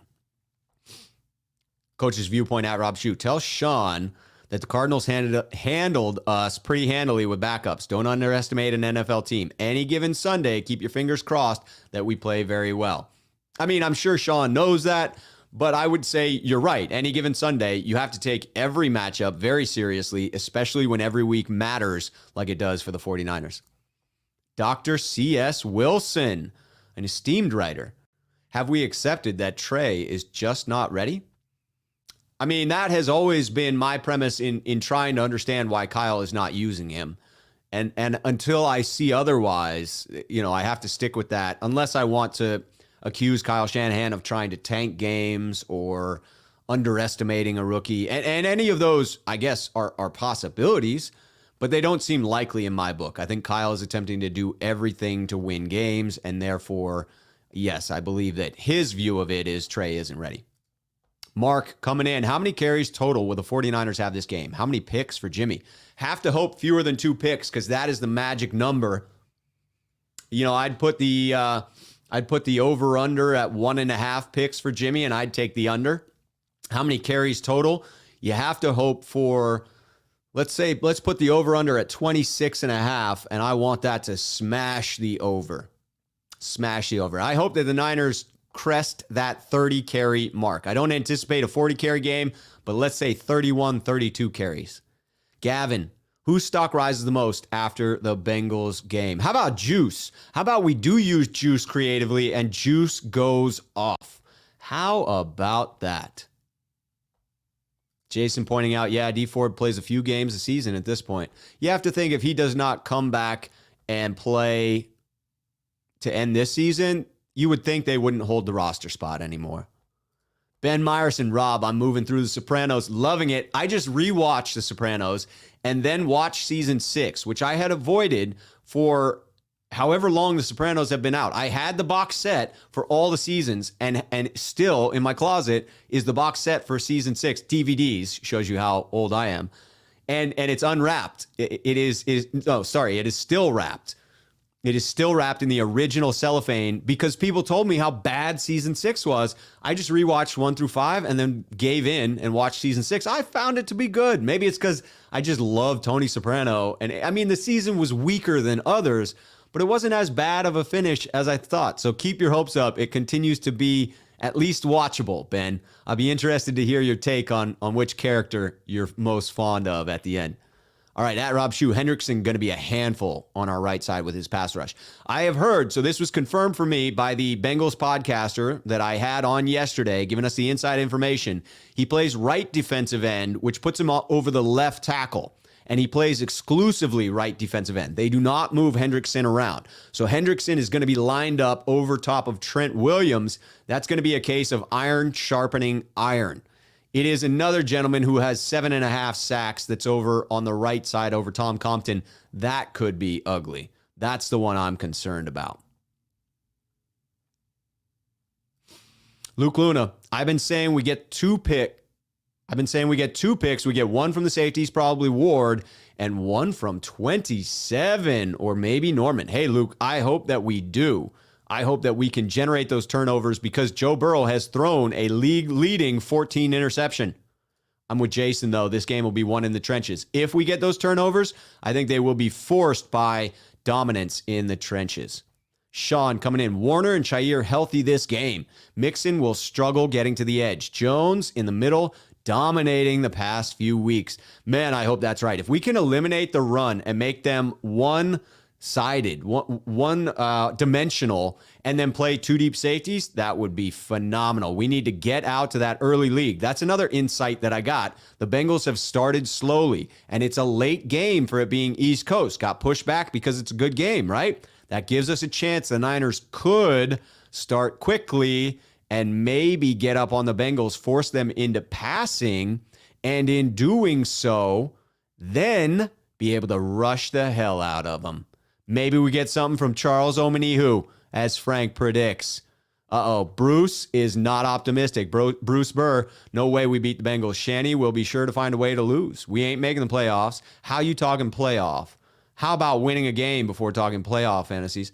I mean, Bruce, it's not like we have a losing streak going on. We lost a game.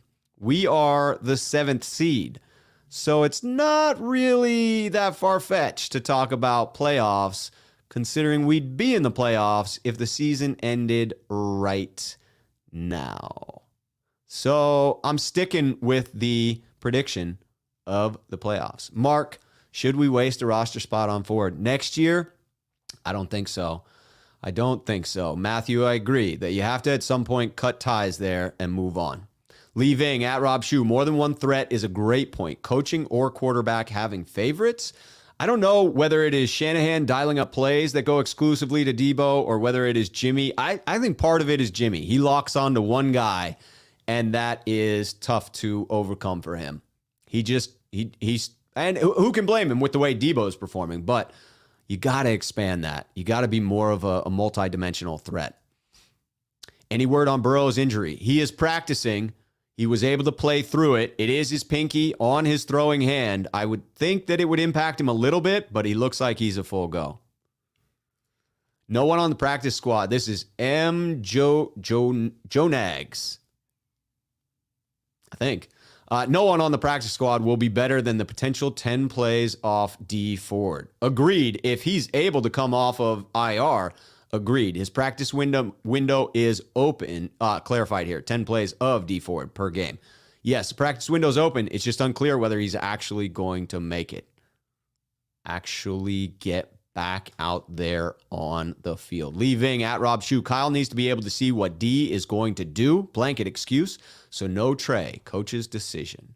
It does seem that Kyle's uncomfortable weaving both into the game. It's unfortunate because I think it would give us an edge. Smith Steven, good morning from Japan. Great content. Thank you for coming in, Smith. If you enjoy the content, please hit the like button and subscribe to my channel. I always love to get more people in. Hopefully you all like listening to what people describe as the radio voice. Frank talking about the D-line rotation, incorporating Omenihu and Hurst, who will return. I think Hurst is out this week, though.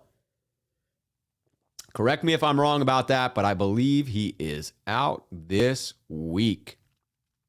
Oh, we got a super chat coming in. Chris Royale.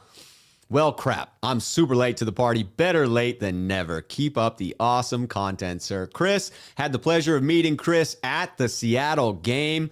At the games I'm at, I always encourage people to come up and say what's up to me. I definitely do not view myself as any type of celebrity, but want to meet fellow 49er faithful, hang out and say what's up. Gavin asking, does Shanahan need to draw up more plays that have juice, hurdle 5 players? Absolutely. Anytime you get juice hurdling defenders, that is fantastic. Ellis, recapping it, 49ers need to run cover 2, run the ball effectively, reduce penalties and turnovers, pressure Burrow with Bosa, and take over the middle of the field. Bengals weak point. Ellis 10 has just summed up this show in its entirety. That's a mic drop moment from Ellis right there. A mic drop. Smith talking about nice to see some life back in your eyes after Seattle. Did I look depressed after that? I guess I was. I guess that ripped my heart out of my chest a bit in that game. I hope that it came across as the appropriate level of sadness and not too much. It was a long drive back home to Portland. That was rough. I am not going to lie, but I got over it. The 49ers played a bad game against a team that has our number, but you got to get on to Cincinnati, to quote Bill Belichick. You got to get on to Cincinnati. So I had to get the positivity back. Nico Wilson, or Nico maybe? Look at this. You didn't shout me out. Well, who's shouting you out now, Nico? I like to subscribe, LOL. Anyway, kiddo all day in the middle. Kittle in the middle. Kittle in the middle. Yes. Nico, thank you for liking and subscribing to my content. You'll always get a shout out for that, unless I missed the comment, in which case I apologize. But I always like to get people in here when I can. When I can. Here we go, Ellis, with the prediction 49ers get a pick 6. Book it. Can you place a prop bet on that? Can we get a little action on the line? Avatar, yes, Debo's questionable. Will probably play. Practiced in full. Glitching Dog rushing prediction this Sunday. We've got to stick with it. We have to get over 100 yards rushing. I predicted in the 31 to 32 carry range. I'm going to say that that's probably averaging, say, 3.4 yards per carry. So you're looking at 115, 120 rushing yards. That would be my goal. Yes. Ellis, we're at 97 likes. Let's get it to 100. Let's do that. Let's get it up before we close. Luke Luna, Jimmy has a good game this week, but he can be number one efficient QB in the league, number one in red zone and on third and fourth down, but somehow it doesn't change perspective. He's trash. Fans' hatred blinds them. I agree with that. I think that there are people who may defend Jimmy too far in what they say of him as a quality quarterback. But on the other side, there's far more hatred for Jimmy G. I get the frustration. I don't understand the hatred. That to me is crossing a line. I don't hate any player on my team. And it's weird in my book to sort of hate somebody that plays for your team. I get being frustrated with them, though. Coach's viewpoint at Rob Shue. I've seen film on Hendrickson. He's gotten sacks on both sides, but does normally play over the left tackle. Just think since he plays him over our right tackle this game, unless Hubbard wreaks havoc on Compton. Thank you for getting the other name there in Hubbard, who has 7.5 sacks on the season. I was unaware that Hendrickson had any sacks over the right side. My impression was that all of them had come over left tackle. Good information to have, something to watch. I would keep an eye out. Does Bosa line up over right guard, as that may be an advantage for the 49ers? Leaving Ford dead cap hit 2022. Yep, but that's fixed. Ford's dead cap money has been moved around as far as it can possibly be moved. Look at this. BMF Ranger, I am sitting on a plane waiting to go see the Niners and Bengals. Anyone else going to be there? If you are, throw it in the chat for BMF Ranger, who is en route to Cincy. On to Cincy. Spider Niner at Rob Shue. The conundrum is, how do you get Lance ready to play? Because he's probably not going to play anymore this season and will have sat 2 seasons by next year. That's why I think you have to work him into the game plan. As hard as it may be for Kyle Shanahan, he's got to do it. Got to do it. M. Jonags talking about Niners defense needs to find pressure with 4. Need as many defenders in coverage with Cincy's passing attack. I am right with you on that one. The front 4 have to get pressure. Bruce Burr is loving the optimism. A great show. Thank you very much. I appreciate that. Spider Niner's not positive. Says at Rob Shue, I'm not positive, but I think Grant said we are still stuck with Ford next year. We are stuck with the money next year. We are not stuck with the body on the roster. We're stuck with the money. That is true. That is absolutely true. Luke Luna at Rob Shue. Jimmy sat for 4 years, came over to us and won 5 straight to close a winless season. Mac Jones sat for 2 years, put forth one of the most special seasons in college to date. It's true. Sitting or not sitting does not define someone's success. There are many other factors that go into that. But you would like to see what you have in Lance before moving on from Jimmy, and you need to move on from Jimmy to clear that cap space for next year in my book. Around Town Collective, what are your thoughts on Kyle's recent explanation for not playing Lance? What scenario would put Lance in this weekend? I liked hearing Kyle's accountability, and I think he can do better. I think he can weave him in specific spots. I realize he doesn't need to be throwing him in and out of games willy-nilly, but yes, I think he can do a better job of implementing Lance to some extent. Archie, getting you in before we close this out because we're coming down to the end here. Almost 2 hours. Didn't know I was going to go this long, but just had to keep going. Archie, at Rob Shue, I love your content. Love listening to you while driving on this traffic. Go Niners. Hey, I appreciate that, Archie. I'm glad that you can get this silky smooth voice going for you. 49ers content while you're stuck in Bay Area traffic. I would assume that is brutal. YZF. Lance needs a few reps. He needs some snaps in the game and not just quarterback designed runs. Let him throw. Give him Jimmy gimmies. Jimmy isn't the answer. Jimmy is okay, some average, and mostly very bad. I think I agree with all of that except for the and mostly bad. That might be a little bit of hyperbole. And some bad, for sure, or some very bad. That would be true. Ellis 10. Rob Shue just hitting home runs every stream. I love it. Here we go. Bleed blue. I got money on Niners if Debo playing. LOL. Yes, Debo is trending toward playing. Jeremy Garcia, try living in Seattle. It's truly heartbreaking. That is hard, man. I don't know about being there with those Seahawks fans. They are rough. Pirate coming in. On sports radio today, one of the hosts mentioned how the Niners never throw deep because we don't have any deep threat receivers. Would you agree? Is it due to wide receivers, Jimmy, or play calling? all of the above, but I think that Debo, Kittle, and Ayuk are all far more capable as deep threats than we give them credit for because we don't take the shots. And I think you have to split the blame between Jimmy's inconsistency throwing deep and Coach Shanahan's unwillingness to call the plays because of that inconsistency. To me, that's the way in which it plays out. Super chat here may be the way in which we end this thing because it's just a long one today, and I got to rest the voice at some point because I got a show at 10 a.m. with Grant on his channel, followed by an hour on my channel, so I got a 2-hour stretch to do tomorrow as well. Here's the super chat from Chris. A lot of reasons to be down after that Seattle game. We killed ourselves. Seattle didn't beat us. We are still in the playoff hunt, though. Yes, we are. And that is the key for the 49ers ending this thing is the positivity, staying hopeful. We are on a path to make the playoffs. We have the talent on this roster. If we can begin to utilize it more effectively, we could be a legitimate threat coming up against teams to end this season. We could be that type of team in the playoffs that sneaks in, but then other teams do not want to play because it's a talented team. It's a deep team. If you can hand more plays over to Trey Lance toward the end of the season, you have a quarterback that nobody has tape on.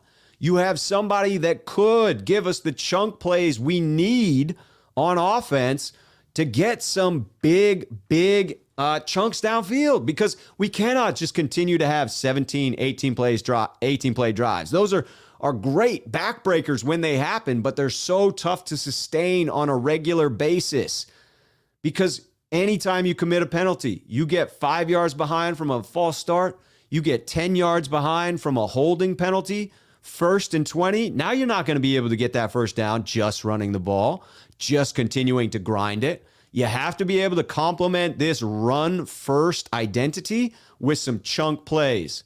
And to me, that's getting the rookie involved. So we'll close out on that with optimism that we see snaps for Trey Lance this weekend. But even if we don't, the 49ers are taking this one. Debo is playing. I am optimistic. I'm sticking with the score prediction. 49ers 31, Bengals 24. Don't forget to tune in tomorrow morning on Grant's channel. We'll go live at 10 a.m. Grant will be in Cincinnati, and then I will be live on my channel immediately following that at 11:15, whenever the show with Grant ends. Thank you so much for joining me today. Great dialogue with the faithful. Until tomorrow, cheers, Niner fans.